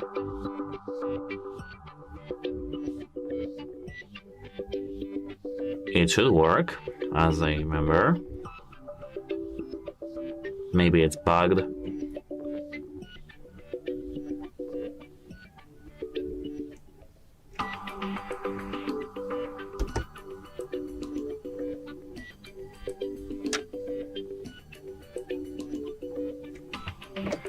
As you can see, I figured it out. We have to place it correctly on the charger. As you can see, they just have this animation. We don't have here these 50 watts maximum charging. PP review mentions 56 minutes to full via wireless 50 watts, and yeah, and digital camera would observe that in their usage of 30 minutes wire charge brought the phone to 72%, while that's wired. It gives an idea of how aggressive Xiaomi is on fast charging. Some user reports and forums suggest that wire charging doesn't always hit 50 watts because of the alignment or compatibility issues. For example, users or of older Xiaomi phones have seen where charging sometimes dip up or be erratic, especially when the coil alignment is off. As you can see here, they have good alignment of the coil, and thus the 56-minute full charge seems credible in ideal conditions, but in real life expect perhaps 45 minutes to 60 minutes, possibly longer in the charger or alignment is less than perfect. And that's it for this video. If you found it helpful, please consider subscribing to the channel and leave a like under this video. It's very important to us to have your feedback. And as I said, that's it. Hope it helps you and have a nice day. Goodbye! Hi everybody and welcome back to the HardReset.Info channel. Today I'm going to tell you the best 10 hidden features you have to enable on your Xiaomi 15T Pro. So actually, the first thing that we do have is the hidden settings menu on our phone. At first, we need to open the Google Play, and I know you may not trust me in this, but it's real. We can tap search and search for the hidden settings for HyperOS. Tap this from developer Yunus Sihan and tap install button. Here now you can manage your phone from a hidden settings menu. Here we have more options that we do have on the certified, or not certified, the settings that our system built in. And as you can see, if I tap open here, give permission notifications. We do have a lot of cool features, for example, hardware test. We do have, for example, what can I check? Bottom speaker. 3, 5, 3. Us. As you can see, it works. 2, 3, 2. Apart from here, you can test the main microphone, and as you can see, I'm saying something to the bottom of the device, and as you can see, mic volume passed. Everything we can check here, and this is just better than the default application. Now we can exit that, and the second thing that I can show you is the low light fingerprint reader brightness. Let's enter settings, and here now let's go to the security of our phone. It's here, security and privacy. Here tap fingerprint and face unlock, which is here, device unlock. Scroll here to the fingerprint and face unlock, and here we have to find setting like low light fingerprint unlock, which is here, fingerprint unlock. Wait a moment, draw your pattern. Here, as you can see, you have other things. For example, here lock screen, fingerprint recognition, all there. Low light fingerprint unlock. Lower the brightness of the fingerprint icon in low light conditions. Your device might look slower when this feature is on. It's a very cool feature because when using screen fingerprint unlock in dark moonlight, the light can be harsh. This feature deems it to be less glaring. It's very cool actually. The next thing is sunlight mode, screen brightness boost outdoors. We have to open settings back again, scroll down to the display and brightness over here, and now here as you can see we have something called sunlight mode. Let's have it enabled. Expand brightness range and adjust brightness automatically under bright conditions. This feature will cause your device to heat up and consume more power, but when we are outside or we just want our phone to be brighter, because there are some situations that we just need it. We can enable that using just a simple tap over here. Of course, I don't recommend to have it enabled for a long period of time because as you can see, your device may heat up and consume more power. So have it enabled for example, maximum 15 or 20 minutes or something like that. Apart from that, here in this phone we do have the depth effect on the wallpaper and lock screen depth blur. So let me take a photo at first in the portrait mode so that we will have the depth. It's this one, and now as you can see it's here, and let me set this photo as my wallpaper. Here set as wallpaper, detecting layers. Now as you can see here we can tap depth, and disable or enable the depth. As you can see now, we have this flower in front of the clock, and as you can see, we can just manage the depth of our wallpaper, which is very, very cool actually, because as you can see now, we have it behind, and now we have it in front of it. I will cancel my changes because I do have very nice wallpaper already. And now we can move to the quick ball. Quick ball sounds very funny, but if we go to the settings, scroll down to the additional settings over here and tap quick ball, we can enable the floating shortcut button. We can enable that, and as you can see, a floating shortcut orb button on screen that gives you custom configurable actions. For example, go home, take screenshot, toggle flashlight, good for fast access without going through menus. Pardon me. Here we can tap select shortcuts. We can tap screenshot. Here, as you can see, we have other things. Screenshot, for example, here it can be silent instead of screenshot, something like that. Here, as you can see, preferred gesture, tap or swipe, hide automatically, move aside when full screen, stick to the edge after a few seconds of inactivity, wake up areas, run lock screen. Let's disable that, and as you can see, here we have this sticky ball. Apparently quick ball is sticky ball, but it's sticky because it comes to the wall, so actually, yeah. Here, now we can, as you can see with the moment, we can move it around, as you can see, and if I tap that and make a screenshot, we have our screenshot done. It's very, very cool feature that you have to have enabled, because it's just that cool that I've used it a lot when I used my phone, this phone.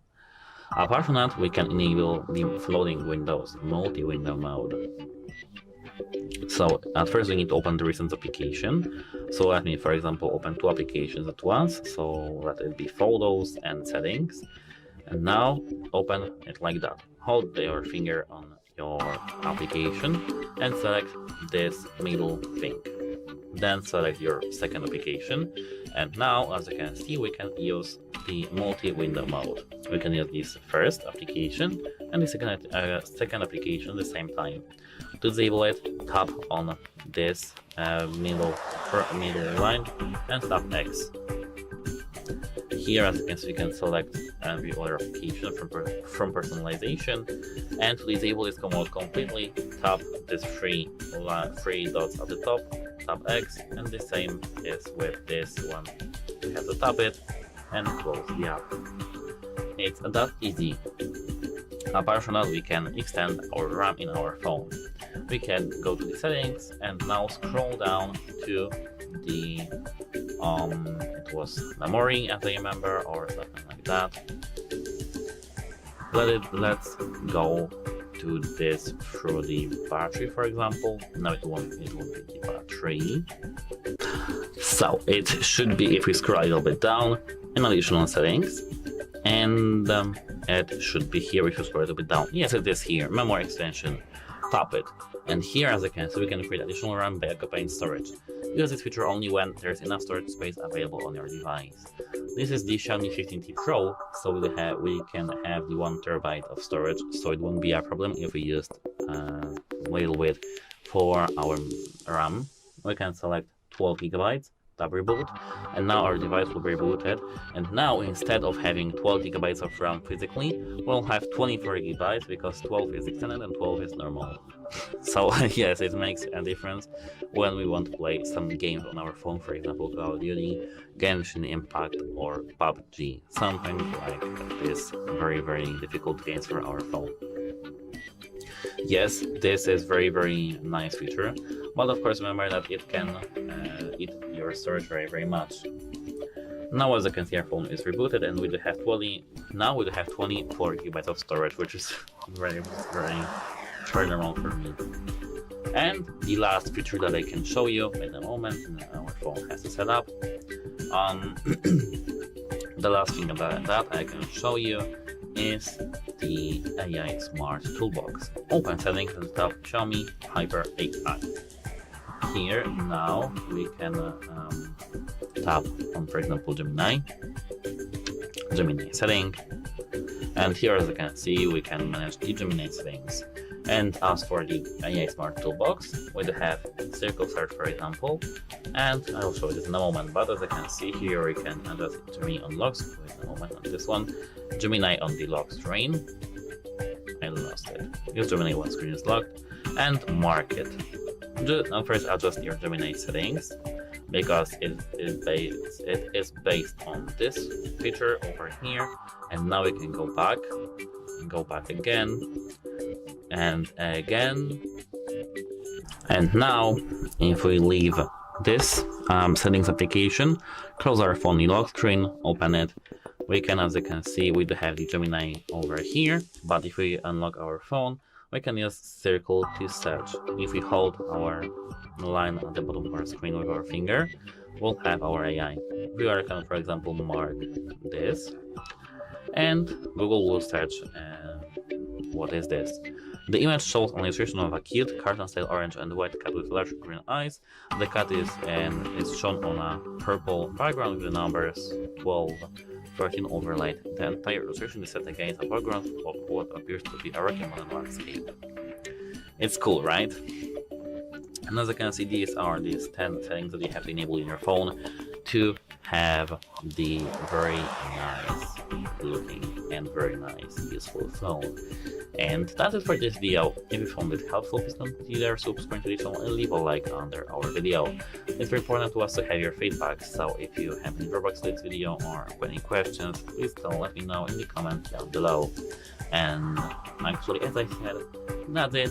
Hope it helps you, and have a nice day or night. Goodbye! Hello, in this video I'm going to show you the hidden sound settings on Xiaomi 15T Pro. Alright, so let's open up the settings. And from here, let's scroll down a little until we find sound and vibration. And now let's scroll down again a little. And we are interested in sound effects. Also in here, if you want, you can enable the vibrate for calls or vibrate in silent mode. And same thing with the haptic feedback. Receive tactile response to gestures and system controls. If you want, you can enable it. And now, thanks to that, we can also adjust the haptic feedback level. But let's go into the sound effects. And in here, we can select the sound effects from Dolby Atmos into the Xiaomi sound. You just need to simply pick the mode that you want to use. Below, we also have the graphic equalizer. We can click on that. Currently, as you take a look, it's set on the custom, but all the values are set on the default. But as we go with other modes, for example, we click on the rock, you can see how the equalizer has been changed. Now let's go with the jazz, the pop, classical, hip-hop, blues, electronic, and the middle. You just need to simply select which mode you like the most and start using it. For example, if you want, you can select the custom preset and manually adjust everything into your own preferences. Everything is up to you. I highly recommend playing with those things. Alright, below we also have the immersive sound, experience immersion and a sense of space when audio is played. We can enable that, why not? We also have the earphone controls. It works in that way that when a headphone with remote buttons, we can or control the volume level or control music playback. You just need to simply select which mode you like to use. We can also assign the buttons, but to do it, we need to have your headphones connected. Now let's go into the additional settings. We have the volume adjustment, we have control notification sounds, adjust the volume of notification sounds separately. Pretty cool thing, I highly recommend turning it on. Adjust media sound in multiple apps, adjust sound for individual apps while multiple apps play audio simultaneously. It works in that way that if you have those two apps playing sound, and when you click volume up or volume down, you will see a button down below, and you will be able to adjust the volume for each app. Below we have the multiple audio sources. Don't adjust media volume during incoming notifications or while audio from other source is played. If you want, you can enable it. And below we have the system sound that we can turn on or turn off. So currently we have dial-up tones, play sound when locking the device, play sound when taking screenshot, and the sounds enabled, except the tap sounds. It works in that way that you can simply now hear when I'm tapping the screen that we have a gentle sound. I don't know, you can hear it, we have like a clicking sound. For some people it's annoying, for some people like it. Now you know where you can find it and adjust it. For me, I don't like it, so I will turn it off. We also have play sound when uninstalling apps, play sound when detecting items, and play sound when charger is connected. You just need to simply select which mode you want to use. Okay, as we go back, I think that in the additional settings and in the accessibility, we have, as we go into hearing, we can change the audio balance from we can change it into left or right. We can also select the captions. So for example, now when I'll be watching something on the YouTube, I will see a caption, captions that will be generated, and I will be able to simply monitor and see the text. We have the live caption right in here. We can enable it. Captions appear when speech is detected. So just like I was saying, when you're watching something on the YouTube, for example, with sound, it will be converted, that sound, into the text, and you will be able to read it. Below you can change the languages and also select the caption preferences. Also we can hide the profanity. If there will be some, it will be replaced with an asterisk symbol. It will look in that way then. If you want, you can enable it. If you don't like profanity, everything is up to you. Alright, and that's all in this video. Thank you all for watching. If you found this video helpful, please leave a like, comment and subscribe. Welcome. In this video, I want to give you 5 reasons to buy and 3 reasons to skip Xiaomi 15T Pro. So let's start with the reasons to buy this phone. The first reason is its flagship-grade camera system co-engineered with the Leica company. The 15T Pro offers an advanced triple camera setup, including a 50-megapixel main sensor with OIS, a 50-megapixel periscope telephoto lens with 5x optical zoom, and a 12-megapixel ultra-wide camera. The Leica collaboration brings unique photographic profiles and superior image quality. The next reason is its impressive performance. This phone is powered by the MediaTek Dimensity 9400 Plus chipset and up to 12 GB RAM. And the phone delivers a flagship-level performance suitable for gaming, multitasking, and content creation. If you want to see how it performs in games, I highly recommend checking our other videos where we show this device's performance in games like Asphalt 8 or maybe PUBG Mobile and other very interesting and graphically demanding titles. The next reason to buy this phone is its large, immersive 6.83-inch AMOLED display. The 1.5K resolution screen offers excellent brightness up to 3200 nits. Let's check what it looks like. Well, the camera cannot show you this feeling, but it's very bright, so it's suitable for using in any environments you can imagine. It also has a 144 Hz refresh rate and vivid colors with HDR 10+ and Dolby Vision support, providing an immersive viewing experience. The next reason to buy this phone is premium build quality. So it features a CNC machined aluminum frame and fiberglass back. It feels solid and durable. Not only feels durable, but it is actually durable.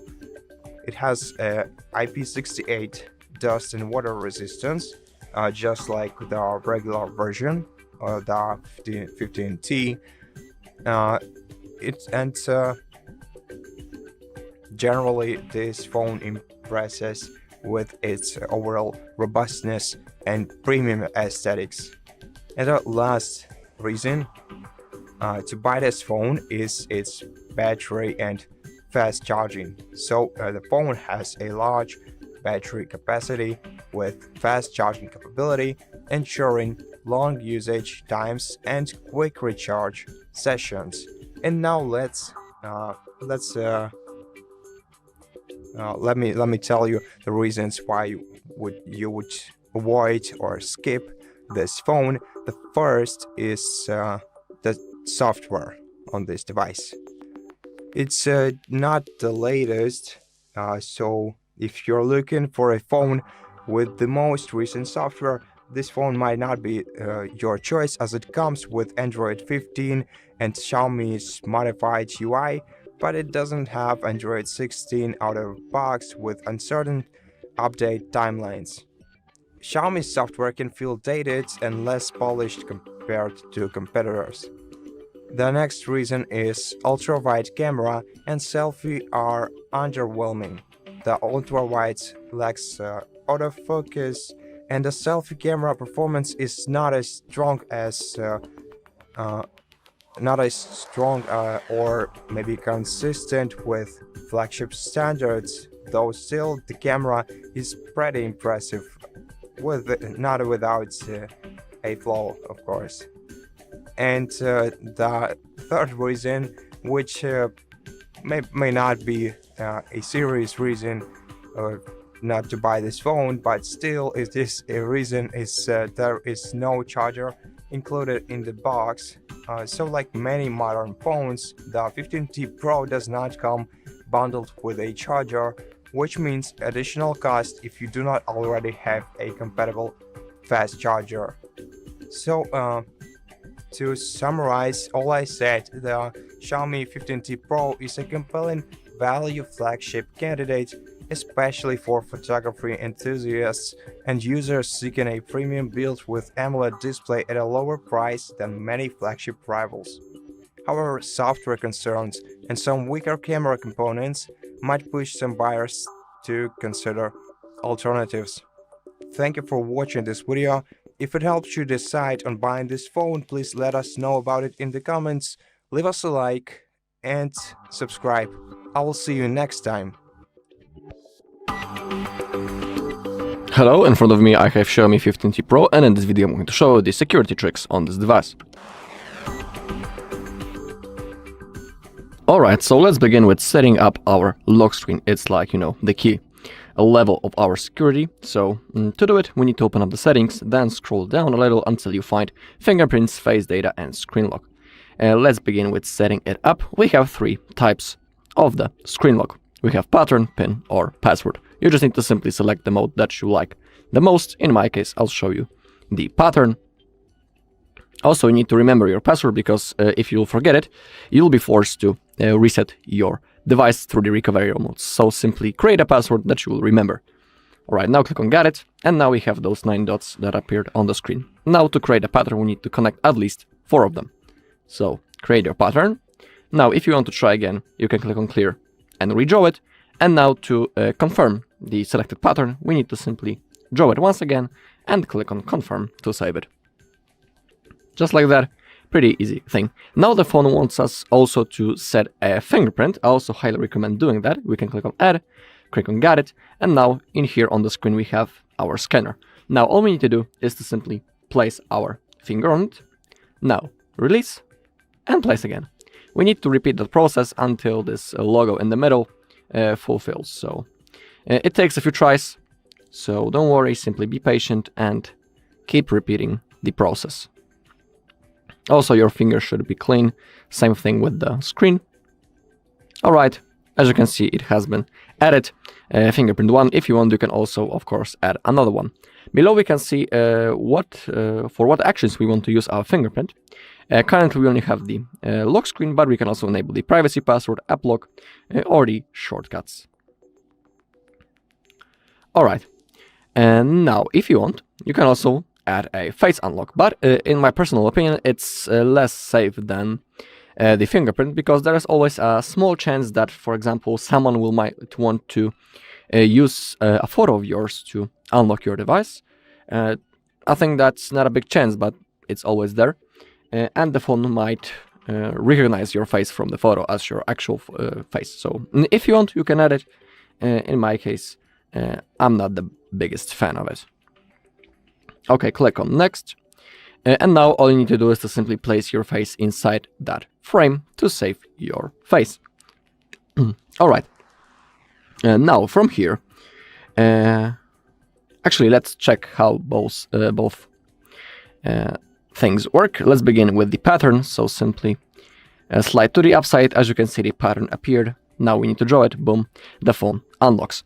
Now let's do the same thing, but with the fingerprint. In here we have the small circle. We need to simply place our finger, and as you take a look, our phone unlocks. So everything works just fine. Now we can also go into the security and into the settings, my bad, and from here we can go into security and privacy. In here we also be able to take a look on some things, and also the phone will tell us is everything okay. Currently it's checking the device settings, and after a few seconds it should give us our answer, is everything cool. Now, okay, looks fine. Also below we have system and updates. But more about it in a second. Let's scroll to the downside a little, and here we have the security, and let's begin with the app security first. Let's click on Google Play Protect to scan. Is everything fine in here?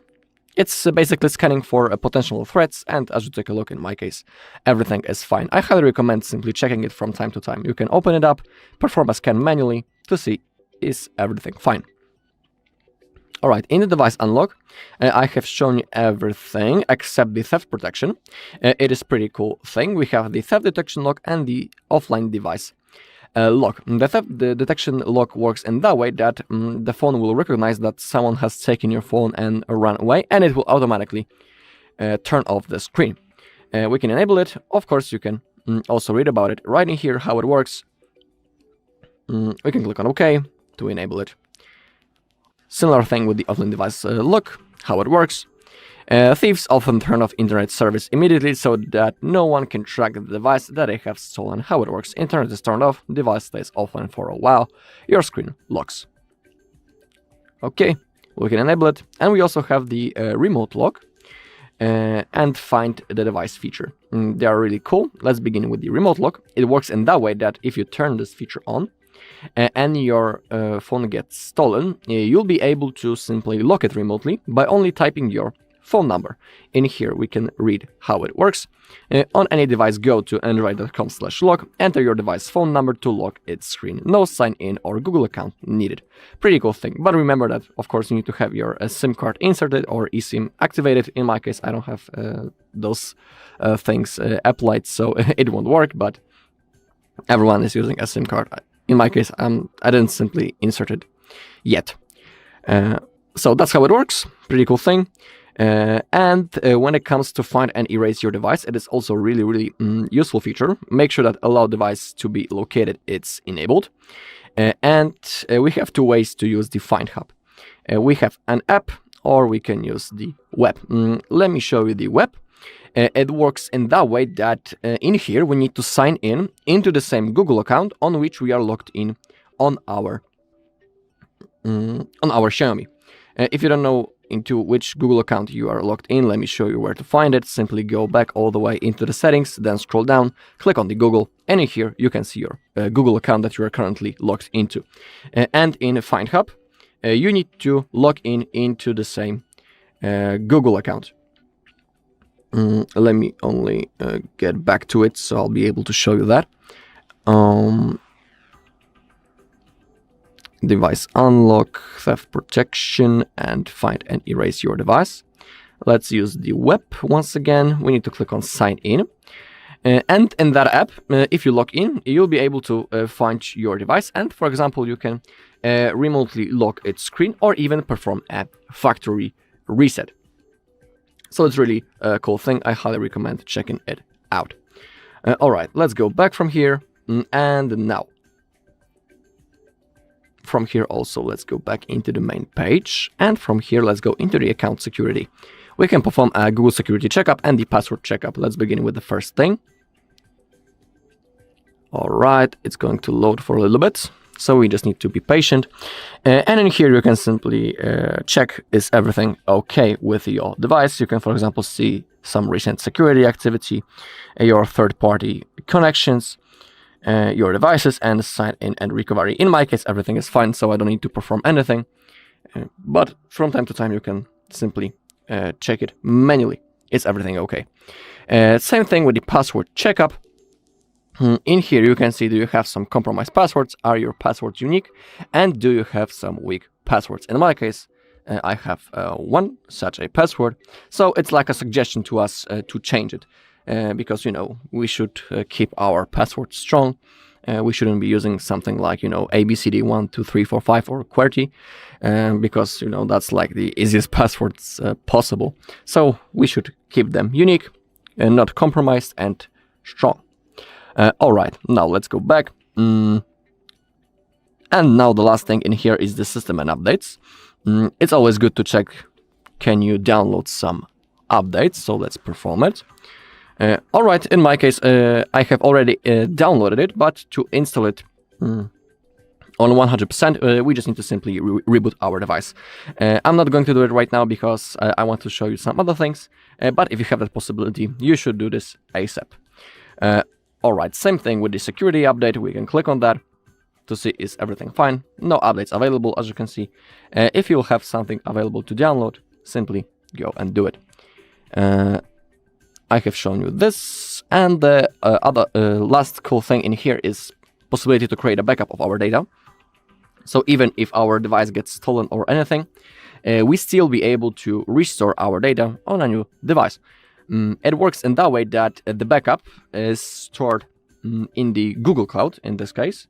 It's going to be stored in the Google account that you are currently logged into. I have shown you where to find your current Google account. And in here, make sure that when you click on photos and videos, that they are enabled. And same thing with other device data, enable it. In here also, of course, you can see your Google account. But to create a backup, make sure that you have some free Google storage space in your Google One account. You can see it right in here. If you don't have enough, you can, of course, clean it up and, for example, delete something that you don't need. All right. From here, let's go back. I think that in here, that's all. All right. I also want to check one thing. Do we have, for example, the secure folder on this device? But I don't think so. It should be in here if there would be. Yeah, but I think that's all. All right. Also, when it comes to, for example, third-party apps, if you want to, you can, of course, download some third-party antivirus apps, for example. They are really, really useful. So I highly recommend checking them out. For example, you can download an Avast app. It's like an example. But if you want, it's not necessary, of course. You can always go into the system apps, open up the security, and in here, what I highly recommend to do is to simply perform a security scan from time to time. Click on agree. Now the process will start and the phone will check, is everything okay? All right, 100%. Everything looks good. So it's like a confirmation to us that we don't need to do anything and that our device is properly secured. All right, and that's all in this video. Thank you for watching. If you found this video helpful, please leave a like, comment, and subscribe. Hi, it's HardReset, and today I'll show you 10 gestures and shortcuts that make Xiaomi 15T faster.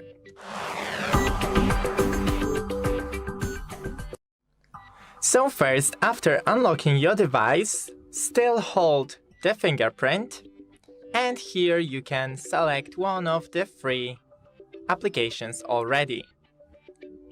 The next thing, go into the settings, then right here search for the shortcuts, gestures shortcuts, and here we have some. For example, launch Digital Assistant, enable it, and click and press the power button for 0.5 seconds, and it enables the Digital Assistant. Next is take a screenshot. First option, slide 3 fingers, and next, volume down and power button at the same time. Go next to partial screenshot, press and hold with 3 fingers, and you can select what to screenshot. Then launch camera, enable, and double press the power button. Oops.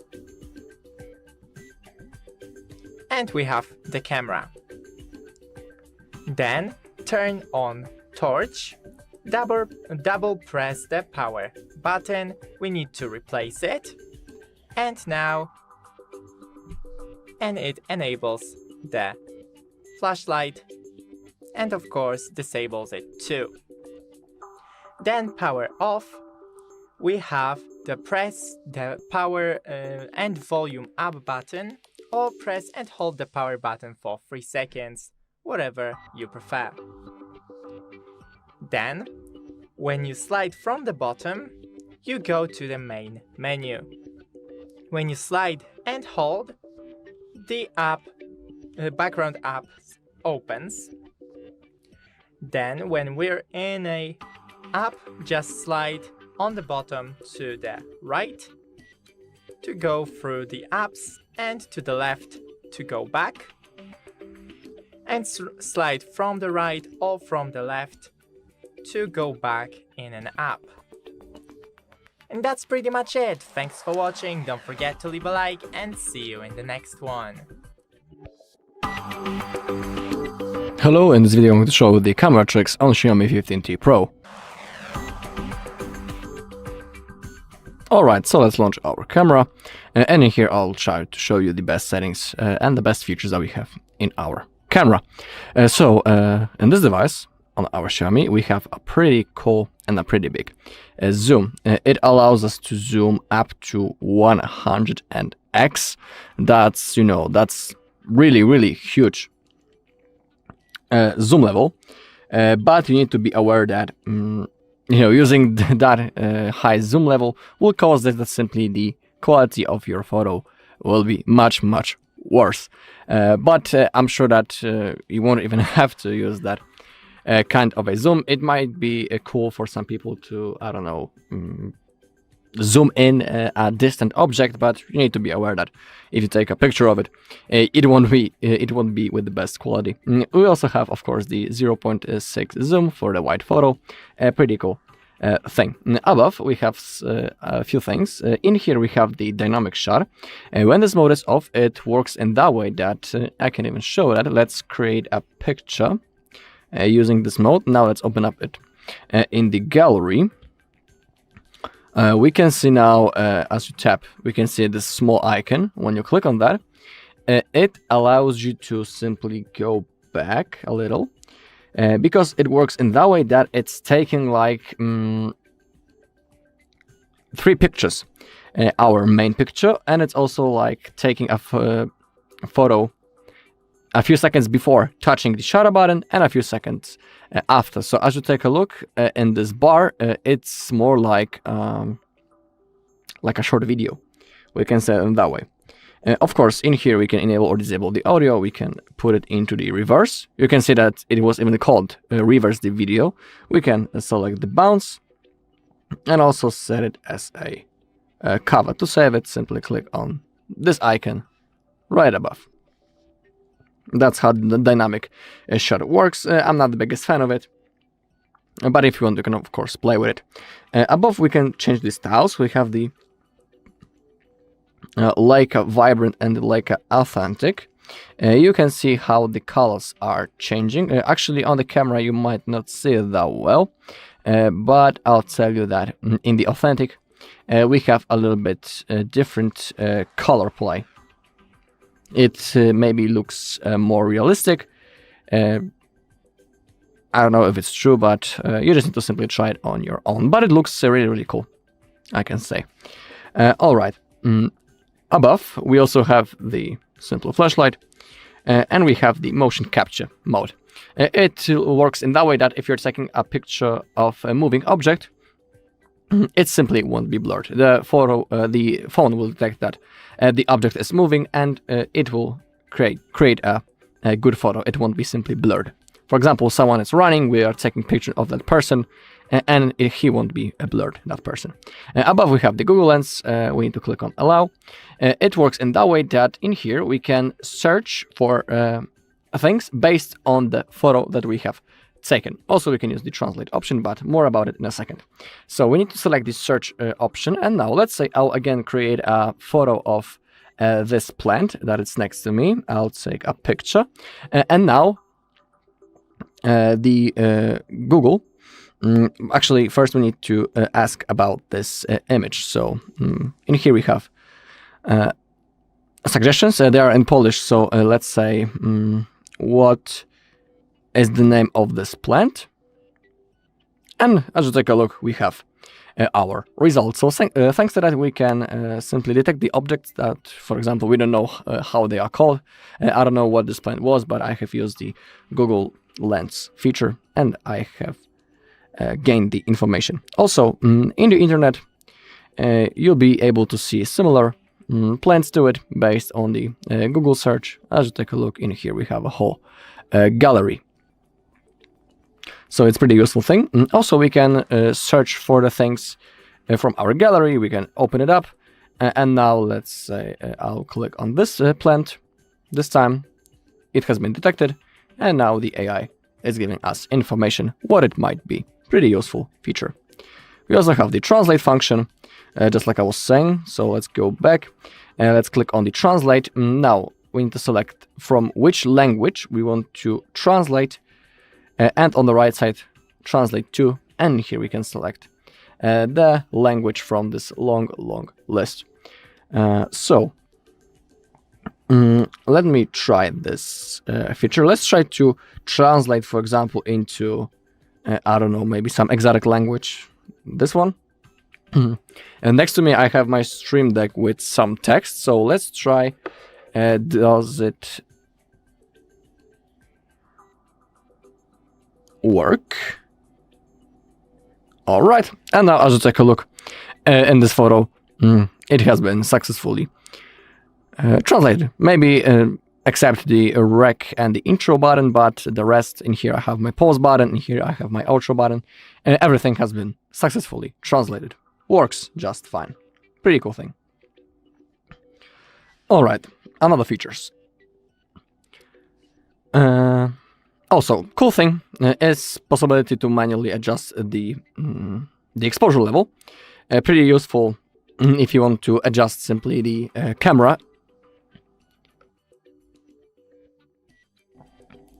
based on your surroundings. So, for example, let's say that we are in a very well lit environment, and to take a better photo, it's simply better to decrease the exposure level a little bit and then take a photo. So, possibility to manually change the exposure level is a really cool thing, and it can help with taking better photos. You can, of course, also click right in here and adjust the exposure level in here.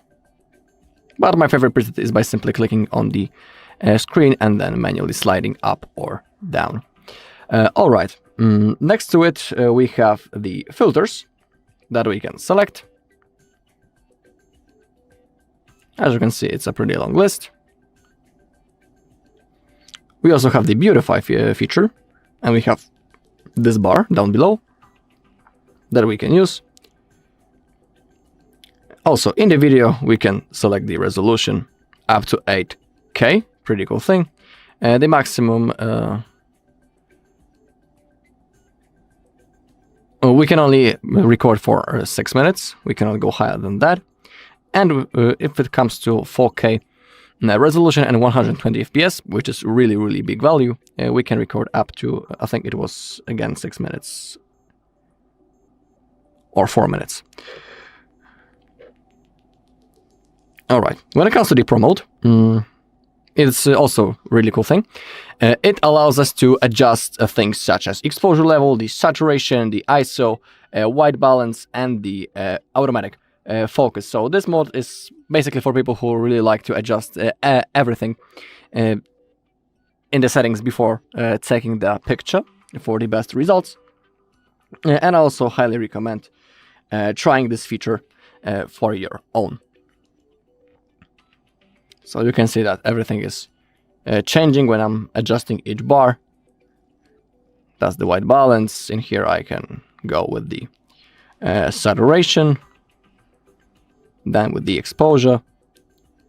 As you go to the right side, we also have the slow shutter mode, the quick snap, the documentary, and many, many more.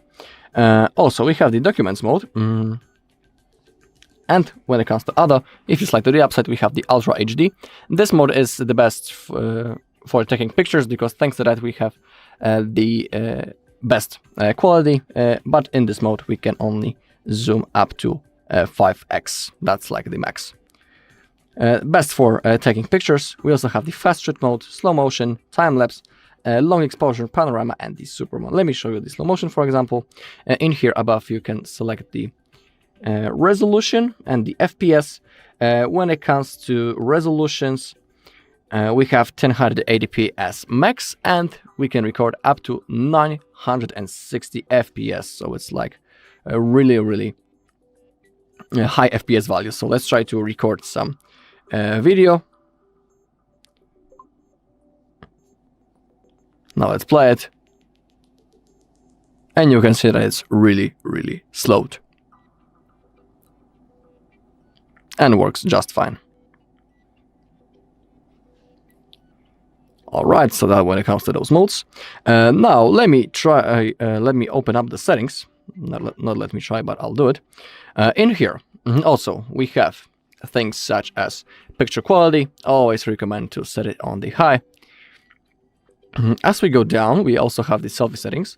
We have the mirror front camera effect. If you want, you can disable it. What I highly recommend to do is to simply take a selfie with this mode enabled and without, and you will be able to see the difference and simply pick the mode that you like the most. So basically, it works in that way that when we are taking a selfie, sometimes we have that mirror effect that it's the photo is simply reflected, just like we would be looking in the mirror.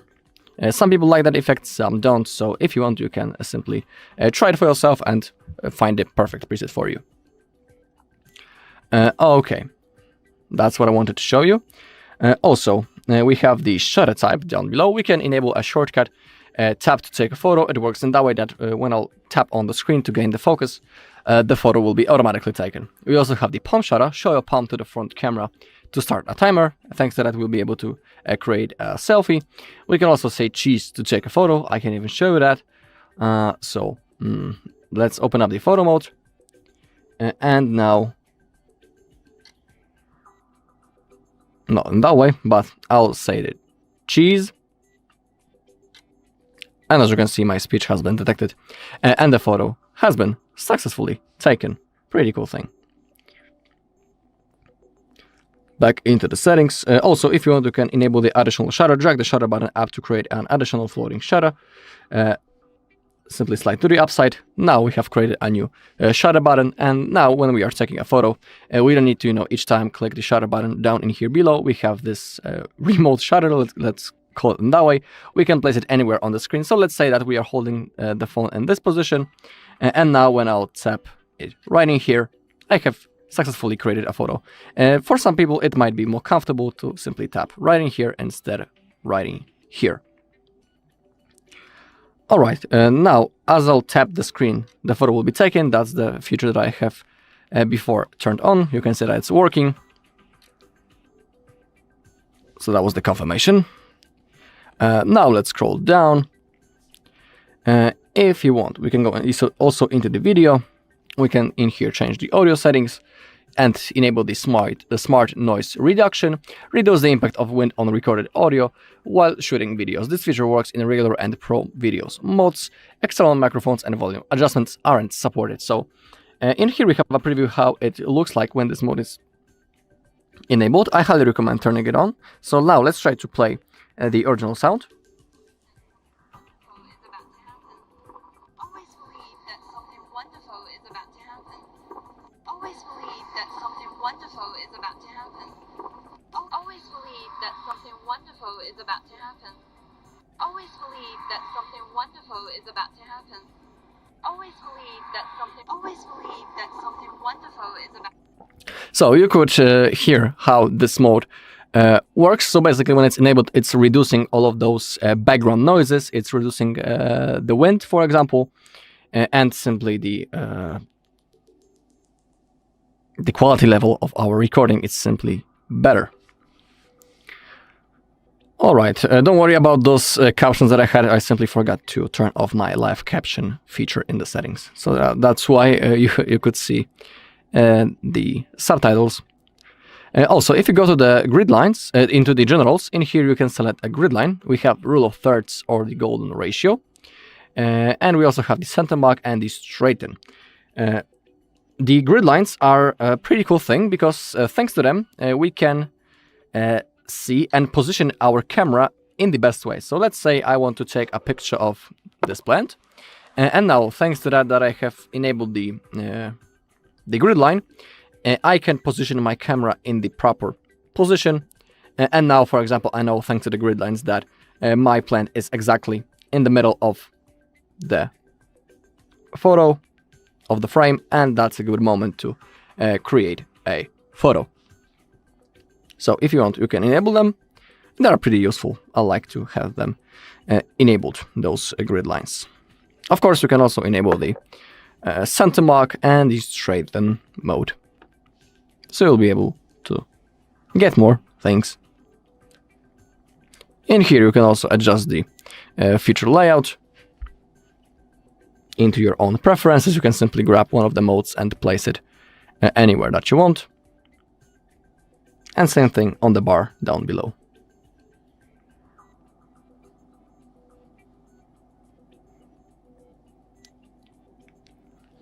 Alright, that's all in this video. Thank you all for watching. If you found this video helpful, please leave a like, comment and subscribe.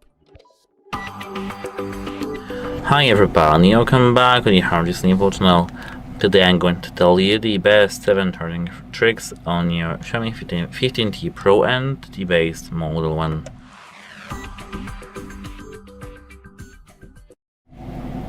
So, at first, go straight to the settings. Now you have to go straight to the battery over here, and the battery performance over, where is that? Over here in charging options. Here, as you can see, we have the wireless charging mode. Tap it and select the top speed. Device might heat up. Don't worry, it's normal, but this is the best. This will give you the best charging speed you'll ever notice. The second thing from me to you is that you have to use the original 3590 watts charger and the cable. Some other cables which are compatible with the 90 watts are nice, but the best accessory is the original one. Remember that. Use only original things. The cheap one or the damaged one or something like that may just explode or something like that. Apart from that, you can keep your phone cool and maybe take off the case while charging your phone. I know that it's normal when your phone heats up during the fast quick charging, but the nice thing that you can do is to take off your case. Actually, that's very, very nice. Apart from that, here when we have this top speed selected, you can here go back and tap straight on the battery protection. Here, tap on the smart charging. Here, this slows actually and pauses charging near 100%. Actually, as you can see here, they have the 80%. Overnight to reduce the battery wear. For example, capture charging or delay the final top up until you wake. We can set it on to battery protection to set a schedule for us, or have it smart to have it enabled by AI. Unfortunately, we can go back to the charging over here, charging options, and select the wireless charging mode. Tap it, and you can either tap silent, reduce noise, and slower charging, but I'd recommend to set it to standard. The standard works more efficient and faster, but as you can see, it will have noise, and yeah. So it's actually up to you. And apart from that, we can use the wireless charging. And I don't know if you know what is the reverse wireless charging. So we can go back and tap on the additional features. As I remember, no, it was not here. It was in the charging options. Yes, it was in the charging options. You can see here, reverse wireless charging here. Now, if we place another phone on the back of ours, even though we do have some case placed on it. For example, let me place my iPhone 16 Pro. It should start charging. As you can see, it's not because I didn't press it correctly. Let's maybe take off the case so it will work better. Even the original ones may be sometimes wrong. Don't worry, it is completely normal. It's enabled. Now let's place our phone on the back of ours. And now the charging should begin. Maybe it's the interference of my case, or maybe not. As you can see, charging. We have to place our phone somewhere here. And now it's working, as you can see. So yes, that's how to use the reverse wireless charging. And apart from that, we can use the wireless charging when needed to just charge our phone wirelessly. We can buy ourselves a MagSafe, with the magnets, case with the magnets, and just place our phone on the stand, magnetic stand, and it should work. How to do that? At first, go to the battery back again, charging options, and here tap on this wireless charging mode and set it to standard. And as you can see, that's it. Goodbye, have a nice day. Welcome. In this video, I will share 20 best tips and tricks for Xiaomi 15T or 15T Pro users.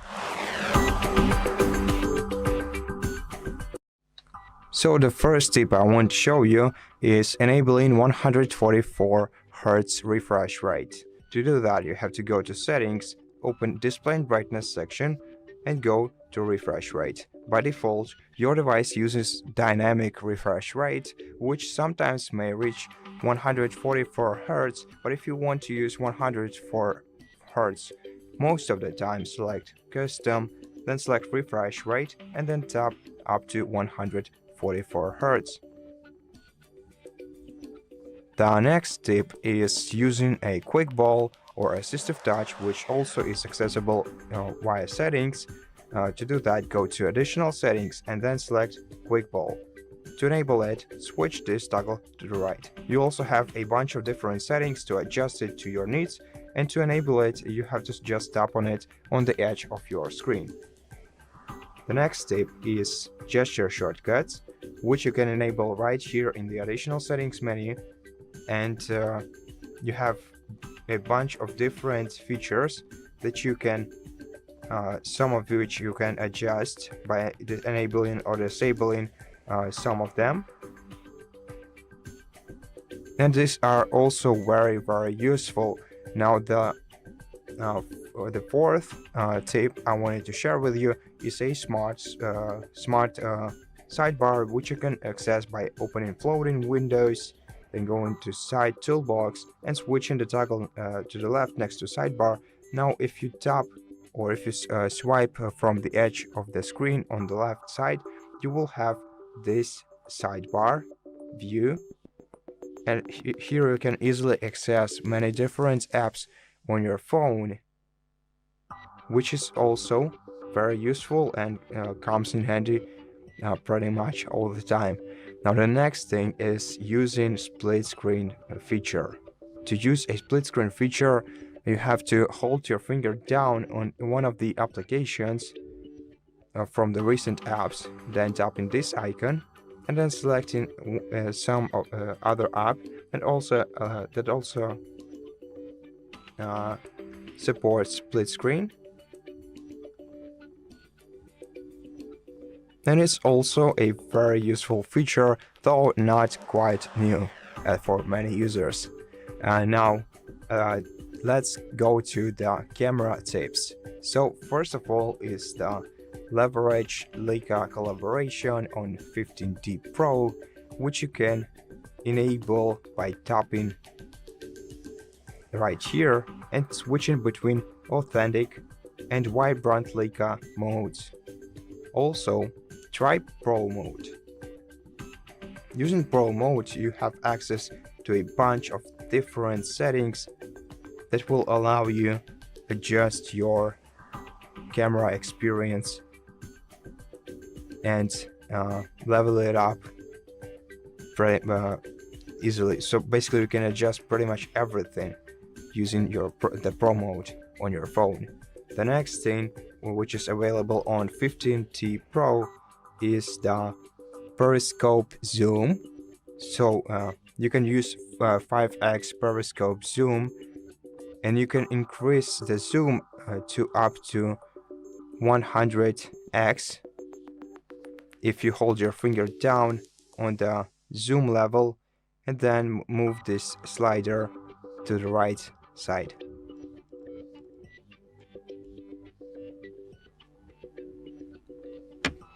Now the next feature is the Pro mode. Excuse me, I was mistaken. The next feature is the motion capture mode, which lets you capture fast-moving subjects with optimized settings. To enable it, tap right here. And now, if you want to easily grab the best shot out of hundreds of different shots, you just have to press the capture button and then open the live photo or the motion capture photo, and now you can select one of the photo versions as the best shot. And the last camera feature is Google Lens integration. So you can identify objects, translate text, and search directly for camera view. If you tap this icon, then allow the access, and now you can use the Google camera lens straight from your phone's camera. The next thing is battery and charging. So while both phones have large batteries that live to up to several days, you can still use and adjust battery saver mode on your phone if you go to settings and go to battery and then switch the mode to either battery saver or ultra battery saver, and it's not all. So if you enable battery saver, you can also go to its settings and basically adjust it however you want, so it works whenever you want and however you want. You can also use ultra battery saver, but it will limit your device's abilities pretty much. And the next thing is the battery protection, which is also a new feature. So you can use battery protection to extend your battery life. So you can easily preserve battery longevity by capping maximum charge in battery settings. The next thing is optimizing auto brightness, which is also a great feature I want to share with you. If you go to the display and brightness section on your phone, not only will you be able to use automatic brightness, but optionally you can also use the sunlight mode, which will let you use your phone in any environment. And now the following feature is always on display mode, which is available in personalization section in your settings. Here you can select always on display, and you can also customize it using many different themes. However, it will affect your battery lifetime, but still looks very cool. And since your phones have such a huge battery capacity, you can use them no problem. And you just look at how adjustable they are. Now the 15th tip is managing background apps. Once again, in battery settings, you can easily detect the apps that drain the most of your battery and limit their background usage by enabling the battery saver or close apps after 10 minutes of background activities, or just restrict background apps. For me, I think it's a great set of options which I haven't seen before on other phone models. And now let's go to display settings. The first feature is located in display and brightness. Here you can enable reading mode and switch between cycle and classic modes. In classic mode, you can manually adjust the color, temperature, and also the texture, which makes reading very comfortable. You can also set the schedule for it if you like to read every day. And the next thing is the Dolby Atmos and high resolution audio, which you can enable if you go to sound and vibration settings, then go to sound effects, low, and then in sound effects you can enable Dolby Atmos high resolution audio. You can also customize the equalizer manually or by selecting one of the available presets here, so that you can always feel comfortable listening to your favorite music. You can also enable the immersive sound, which works great on this phone, and you can also change some additional adjustments in this menu. Now the next thing is biometrics, which you can use to protect your device. They're located in fingerprints, face data, and screen lock section. Here you can enable both fingerprint unlock and face unlock. And besides, you can also enable Find My Device and anti-theft features to protect your device from theft. And you can use both Google and Xiaomi services for that. If you want to enable Google protection, you have to go to privacy, go to Find Hub, and switch this toggle to the right. Now, if you want the protection from Xiaomi, you can also scroll down to Xiaomi account in settings, then select devices, and then select your device from the list, and then select Find Device and switch the toggle to the right. Now switch this dials to the right and select Grant. Click OK, and then provide your password here, and then this feature will be enabled. Now the last feature is the second space, which you can access if you go to additional settings and find second space in here. If you turn it on, you will be able to switch between your main space and second space from the notification shade of the lock screen. You can customize app access, files, and privacy independently in each space, which will allow you to use this phone, which will allow two users to use this phone simultaneously, having access to different applications, or which will allow to basically allow you to create a different space for yourself. For example, the one space for gaming and one space for work. And this feature also enhances privacy, organization, and multi-user convenience on your Xiaomi device.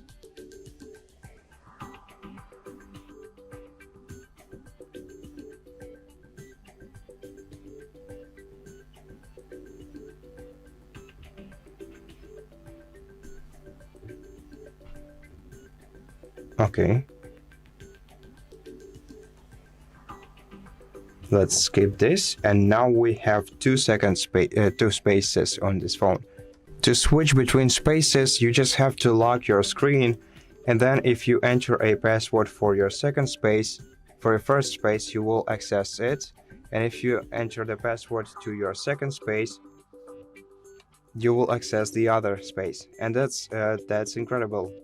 I hope that these tips and tricks were helpful for you, and if they were, please consider subscribing to our channel, leave us a like and a comment below, and I'll see you in the next one.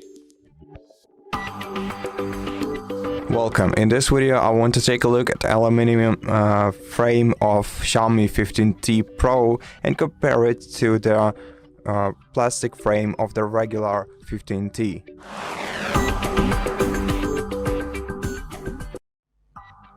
So the 15T Pro uses a CNC aluminum frame that is stronger and feels more premium in your hand compared to the 15T's plastic frame. It adds some weight though, and it's also combined with the fiberglass back, which provides a great drop resistance. The matte finish on the aluminum frame helps repel fingerprints and provides a secure grip in your hand, and it contributes to the overall sleek, elegant, and professional design of the 15T Pro, as well as improved water and dust resistance. And now let's check the general features of the regular 15T and the 15T Pro to see what it looks like in general. So first of all, the weight of Xiaomi 15T with plastic frame is 194 grams, which is slightly less than the 15T Pro, which weighs 210 grams. It's not a big difference, 16 grams, though maybe it does matter to you. If it does, please let us know in the comments. What about the build quality? Well, the build quality of the regular 15T is generally great, but it's lighter, but kind of less premium if it matters to you. Now this build surely feels premium, and it's also more durable and solid. Now talking about impact resistance, the impact resistance of the 15T is moderate according to tests. Now for 15T Pro, it's improved. As I mentioned before, it has a fiberglass back complementing frame, which also increases its durability and drop resistance. Now, speaking of water and dust resistance, both devices are IP68 certified, though Xiaomi 15T Pro has improved sealing and durability, as I already mentioned that. Now, what about talking about grip and finish? The grip of the original 15T is actually great, but it leaves fingerprint marks on it. So I don't know if you prefer to use your device without a protective case. That might be a problem to you. Now the 15T Pro has matte aluminum with better grip and less smudging. And speaking of the overall feel, the 15T is great, but it just feels less premium than the 15T Pro, which feels premium, robust, and slightly heavier. Well, heavier is not the advantage, like objectively speaking. It's just a question of your preference. So in conclusion, the aluminum frame of the Xiaomi 15T Pro results in a more premium, durable, and premium feeling device compared to the plastic frame of the standard Xiaomi 15T. The trade-off is a slightly heavier phone, but with noticeable gains in structural sturdiness and aesthetics. And that's it. Thank you for watching this video. If you liked it, please consider subscribing to our channel, leave us a like and a comment below, and I'll see you in the next one. Hi everybody, I'm coming back with the HardReset.Info channel. Today I'm going to tell you the best 10 ways to customize your Xiaomi 15T or 15T Pro. So we can start actually from the themes application. So as you can see, here if we do here search for the application, search themes, we can enter them and search for the best theme for us. And here as you can see we have our home, which I don't know what doesn't work. But I have here categories and my account. Sometimes it doesn't work, I don't know. It's just my application. As you can see, I'm connected to the internet, so I don't know why it doesn't work. But here you can import either made or third-party themes, .mtz or something like that. If allowed in your region. For example, themes native 15 Pro, dark V15, HyperOS, Tag Pro, etc. You can also change the font via themes application. And here you can change the entire look of your phone, icons, wallpaper, lock screen, status bar, everything. And as for the font, we can change the font also. Let's go to settings and scroll down to display. Scroll down and tap on font settings. Here by tapping this button we can manage the fonts, and it will direct us straight to the themes and as well. Here as you can see we have these two that are already downloaded, and that's for the font. But we can also manage the AOD, which is the always on display. If we go here to the settings and now search for the always on display and lock screen, which should be over here. If we scroll all the way down and tap on the lock, as you can see always on display, we can find always on display.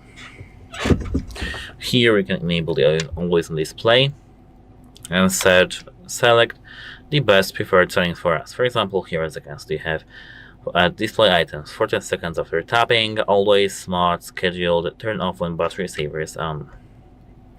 Here as you can see, they have themes, for example, keep, calm, and carry on, analog clock, kaleidoscope, signature, themes, or something like that.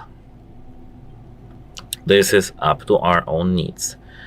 And as I saw at the moment, I forgot about something. When we go to the always on display and tap on the display items, we can here tap scheduled, and we can display the always on display scheduled from, as you can see, 11 p.m.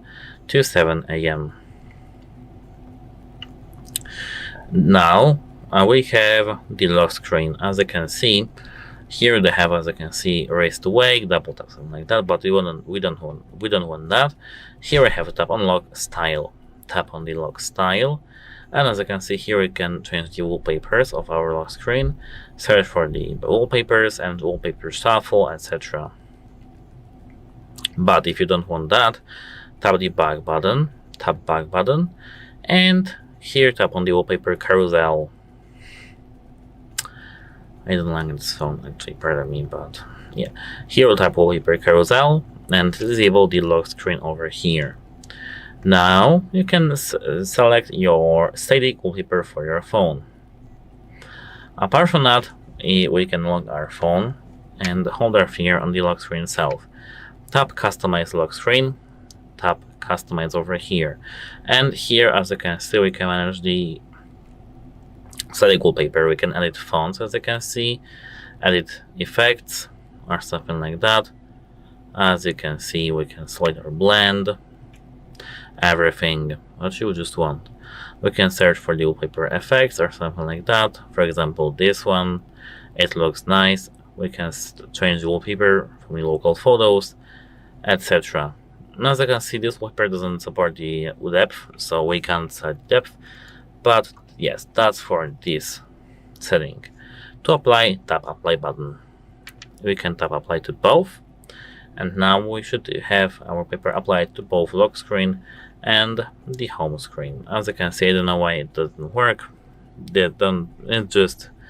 It's just bugged OS because they have the beta. Apart from that, we do have the gesture navigation bar customization. So if we tap on the settings, display and brightness, and search for the navigation scheme, where it's not in display, as I can see, so it should be in the home screen over here. Let's tap home screen and scroll down until you see system navigation. Not this one, system navigation. Tap it and select the gestures. You can learn it or not now. And as you can see now, we have the gestures, which are, for example, for me, smaller and better to use. Apart from the bar and the navigation bar in our phone, we can manage the lock screen items. So go to the lock screen over here, and here tap on the customized shortcuts. Here, both on the left and right side, we can manage the shortcuts or set them to none. I do have personally the notch and torch and photos. Apart from that, we can customize the charging, lock screen effects and animation, but it's in the themes application. We can customize notification status bar if we go back and tap on notification status bar over here. Manage app notifications, notification style, Android or Classic.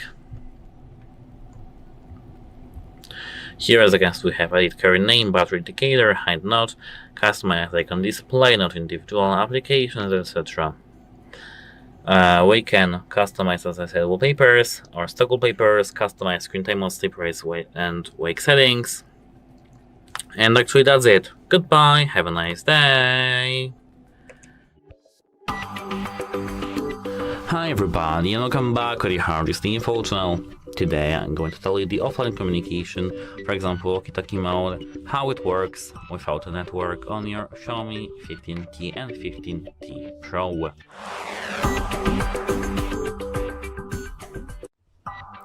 So actually I don't have the Xiaomi HyperOS 3.0 on this phone, so I won't show this feature, but you have to have the HyperOS 3.0 installed on your phone. Your phone should receive it in the October of 2025, maybe November. It depends on the timeline and on your version of your phone. But at first, let's talk about what is it, the offline communication. On the 15T and 15T Pro, Xiaomi introduces a feature called offline communication, which is the part of the called Astra communication, and this lets two of Xiaomi 15T series phones communicate voice call directly without cellular network or Wi-Fi. In effect, like a walkie-talkie. How it works? It uses a stronger antenna array and enhanced Bluetooth, short-range wireless radio tech. Instead of broadcasting over licensed audio frequencies like classic walkie-talkies, instead, it's device-to-device over local wireless link. As for the range in 15T Pro, it's up to 1.9 kilometers, which is somewhere around 1 mile in the US, 1.1 mile maybe, and in open range with no obstructions. On the standard 15T, it's up to 1.3 kilometers, which is less than 1 mile actually. I don't know, we have to check that, but it's something around 1 mile. I'm sure that. Under similar favorable conditions. What are the requirements actually? Both phones must be Xiaomi 15T series. For example, both ends must support the feature. So it doesn't have to be actually the 15T series. Both phones must support this feature. Both phones need a SIM card inserted and must be logged in the Xiaomi account. And the Bluetooth has to be enabled. What kind of a communication is this? Voice calls, real-time, and it's not intended for text messages or data transferring, or those are secondary depending on Xiaomi's implementation. Main use is the voice. And limitations and what it's not. It's not used for emergencies or life-saving. Xiaomi explicitly says this feature is not meant for emergency communications. Remember that. Line of sight matters. In urban environments, forests, or with obstacles, the effective range will be much less than in maps, walls, buildings, trees produce it. Quality can degrade. Lower bitrate, potential latency, etc. only works in 90 RF environments. And both sides must meet requirements, as I said, and rolling code via ODA. This feature is being delivered, as I said, as part of an ODA software update, which is started actually on 24 September 2025. It might not be available on all 15T and 15T Pro units, and initially on all regions. Here today we have the 14th of October 2025, and I still yet don't have, as you can see, the HyperOS 3.0. No updates available. So actually it's a pity that I don't have that. But if you do have how to enable that, at first update your software to the HyperOS 3.0. As I said, this is the Astra communication. And then in your settings you should have likely other connectivity, offline communication. Enable this offline communication, it has to be enabled. Then ensure that SIM card is inserted and Xiaomi account logged in. Bluetooth on. Select the call mode and test in the open space. There are no limitations for this feature. And you can search in the internet for some reviews, because some reviewers tested it and found it works on as advertised in open clear terrain. On 15T Pro, users have reported voice calls working at several hundred meters or more in fields and parks. But once buildings or trees are between phones, range drops. Voice quality, as I remember, was usable, though not as crystal clear as similar, more like walkie-talkie or on a clear channel. And actually that's it for this video. If you found it helpful, please consider subscribing and leave a like under our video. It's very important to us to have your feedback. And that's it. Hope it helps you and goodbye. Hi, it's HardReset, and today I'll show you 8 settings you must change immediately on Xiaomi 15T.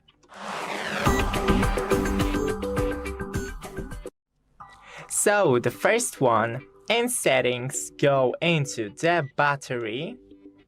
Oh, it is right here. And current mode. Here we have multiple modes, and depending on how you want to use your phone, you should select the performance or battery saver mode. Next thing is in fingerprint, right here. First,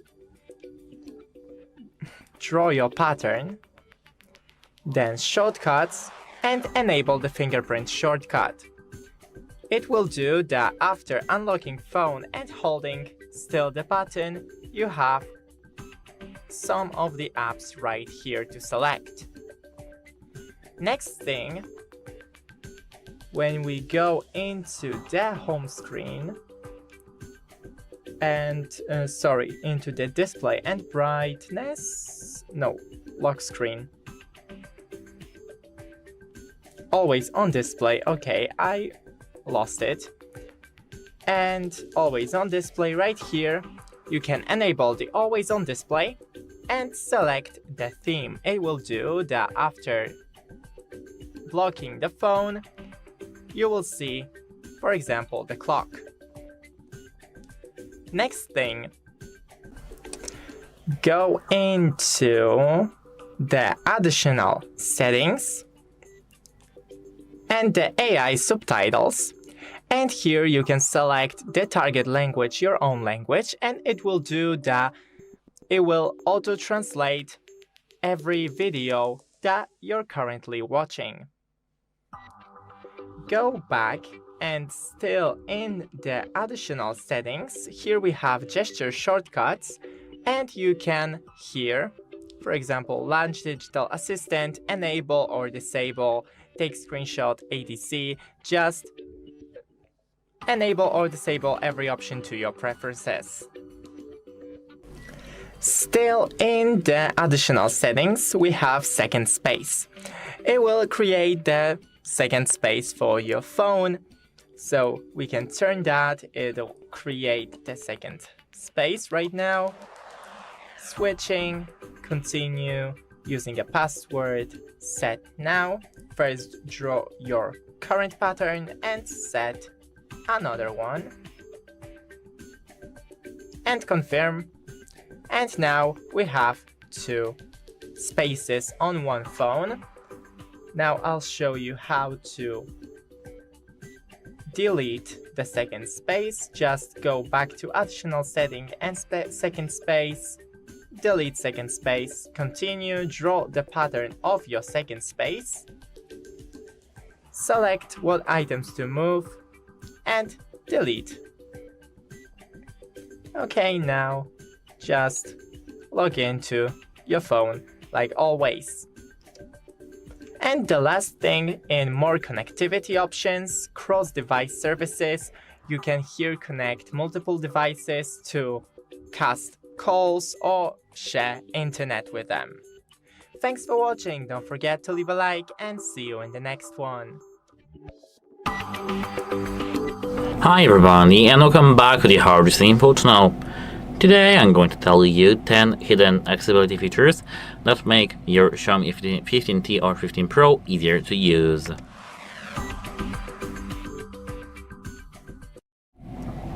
So, at first we can begin with TalkBack.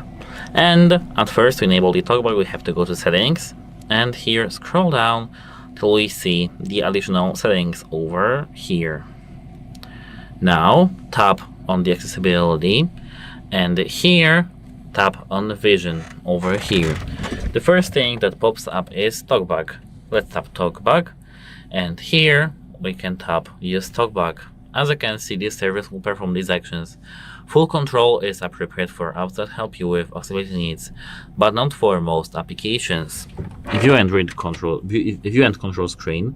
It can read all content on the screen and display content for over other apps, and view and perform actions. It can track your interactions with an app or hardware sensor that interact with application on your behalf. Tap allow. And here, as you can see, welcome to TalkBack. Page 1 of 6, we can tap next, next. Here, as you can see, we have finish. And it works like that. Drag your finger to explore. You can also focus on an item by dragging your finger across the screen.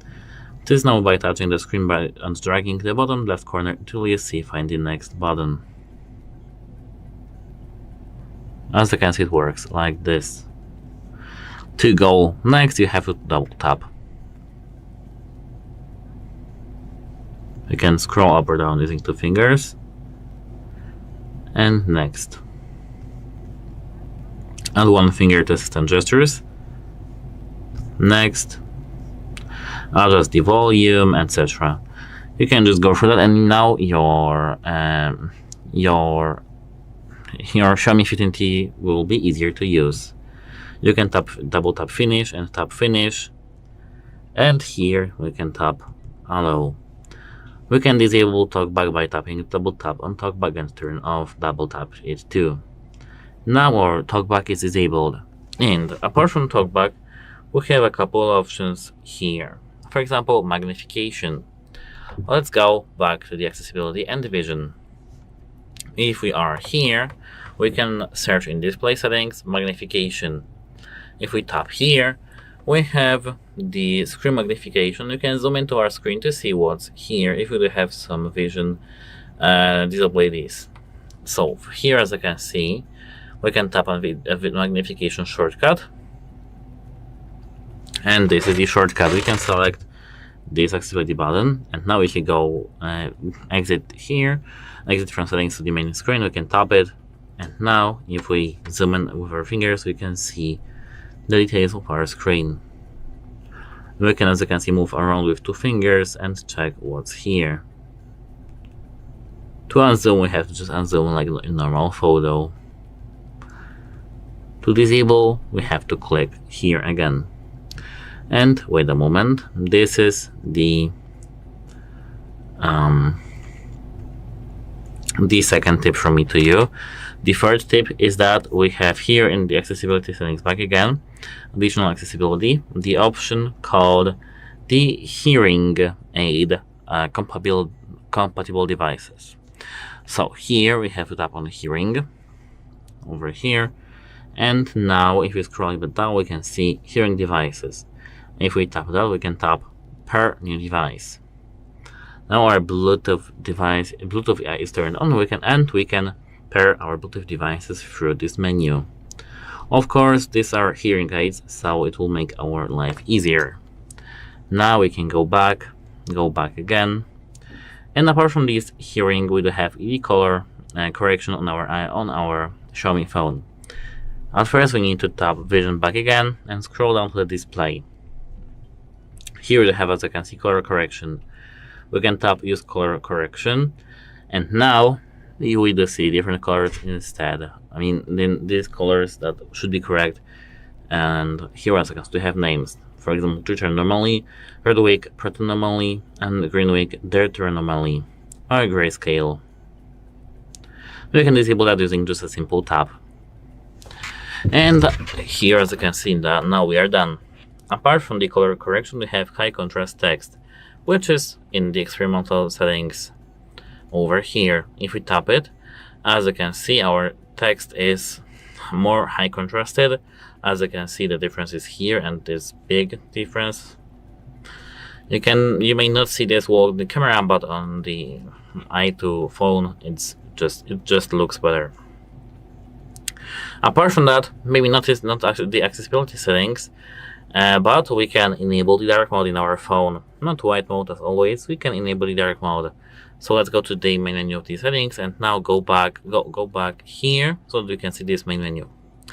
Now we have to scroll down till we see this white brightness and tap dark mode over here. Now maybe it's not medically proved, but dark mode should make our eye less strain. And I'm saying that during the night it's better to view your screen when it's dark instead of when it's bright, because of the contrast that occurs when you see some bright things around the total darkness. I do recommend just the dark mode to use. Apart from that, we can enable the mono audio. To do so, scroll down to the additional settings back again, and here tap on the accessibility. Here, now go to the hearing, and here tap on the mono audio. You can enable the mono audio by just tapping on this option. We can combine channels while enabling this option, so when we do have this stereo sound, spatial sound, etc. Here we do see and we do hear only the same sound from 2 channels at once. Apart from that, in this phone we have live caption, which is actually here, and you can tap that and tap enable the use live caption. Live caption detects speech on your device and automatically generates captions. We can tap OK, and as you might know, it uses AI. Here, as you can see, we have top languages, add our own language, caption preferences. We can here, as you can see, adjust this option to our own needs, and for example, we can enter some YouTube. As you can see, I don't have YouTube installed on my phone, so we'll skip that process, but it works without any problems on every single Xiaomi phone, like for example here on the 15T and 15 Pro. Apart from that, here on this phone we do have the audio description, so go back here when you do see your accessibility, and here you can now go to the vision. Here, if we scroll down, we can see audio description. Tap that. Here, a description of what's happening on the screen in supporting movies and shows. I think that this option is a game changer for some of us because, for example, in some podcasts or when you do have some vision disabilities, it's very super useful to hear what you will see, what is actually generated by AI, so which is super cool, rather than just think. Pardon me. And as final tip from me to you is the switch access. To go to the switch access, we have to scroll here and tap on the physical in the accessibility. Here, as you can see, we have switch access. We have to tap it, and as you can see now, we can enable the switch access. Danger. Accessibility is a highly sensitive permission. If you grant this permission, your private information will be leaked and your property may be at risk. We can actually skip that because this is our own, this is the system accessibility application. So we can tap and click OK and choose a switch type: USB switch, Bluetooth switch, or camera switch. Use facial registration switches or Bluetooth switch or USB switch. Tap next and just do some permissions for you. This should be super useful for you when you do have some physical disability. And actually that's it for this video. If you guys found this video helpful, please consider subscribing to the channel, leave a like under this video. It's very important to us to have your feedback. And as I said, that's it. Hope it helps you, and goodbye. If you have some drawbacks to my video or any questions, please let me know in the comments down below. And as I said, don't hesitate to subscribe to our channel and maybe comment or maybe share. It's up to you. Goodbye! Hi, it's HardReset, and today I'll show you 10 hidden features on Xiaomi 15T.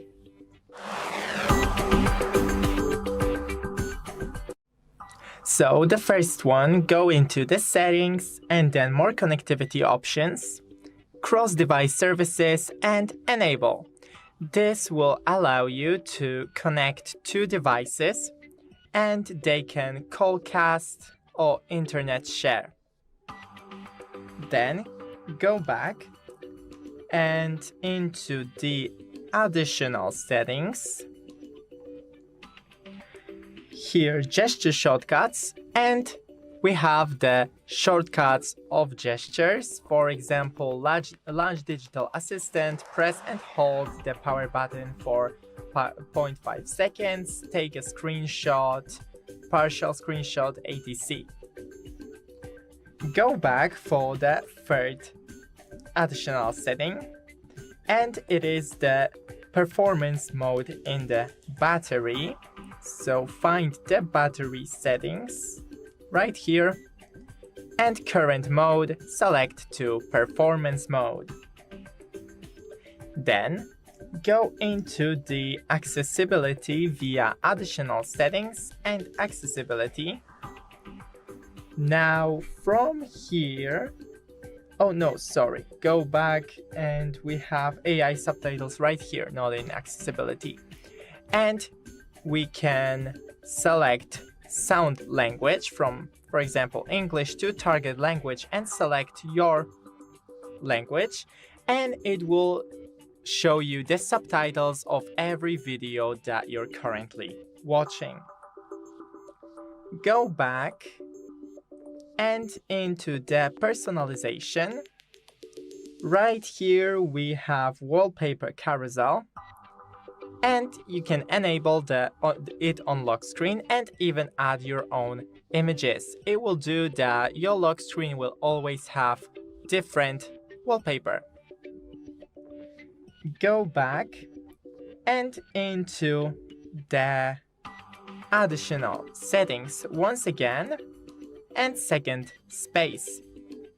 Here you can turn on the second space, set a designated screen lock for second space, separate and secure your data. It is creating my second space now. And I have two spaces on my device. First is using a password or a shortcut switch between. I'll select the password, second space password set now.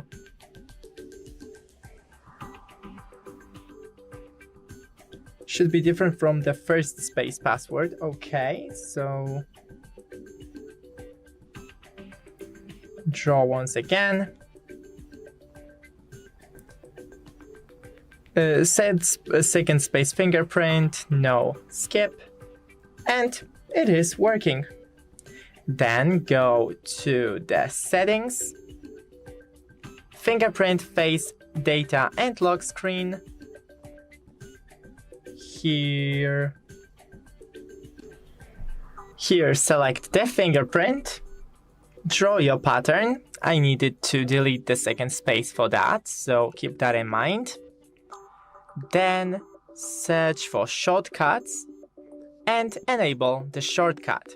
That will do that when I unlock my device and hold the finger right here, I can easily select one of these free applications. Then go into the camera, and here we have the Pro options, and you can set the custom settings in it. And that's pretty much it. Thanks for watching. Don't forget to leave a like and see you in the next one.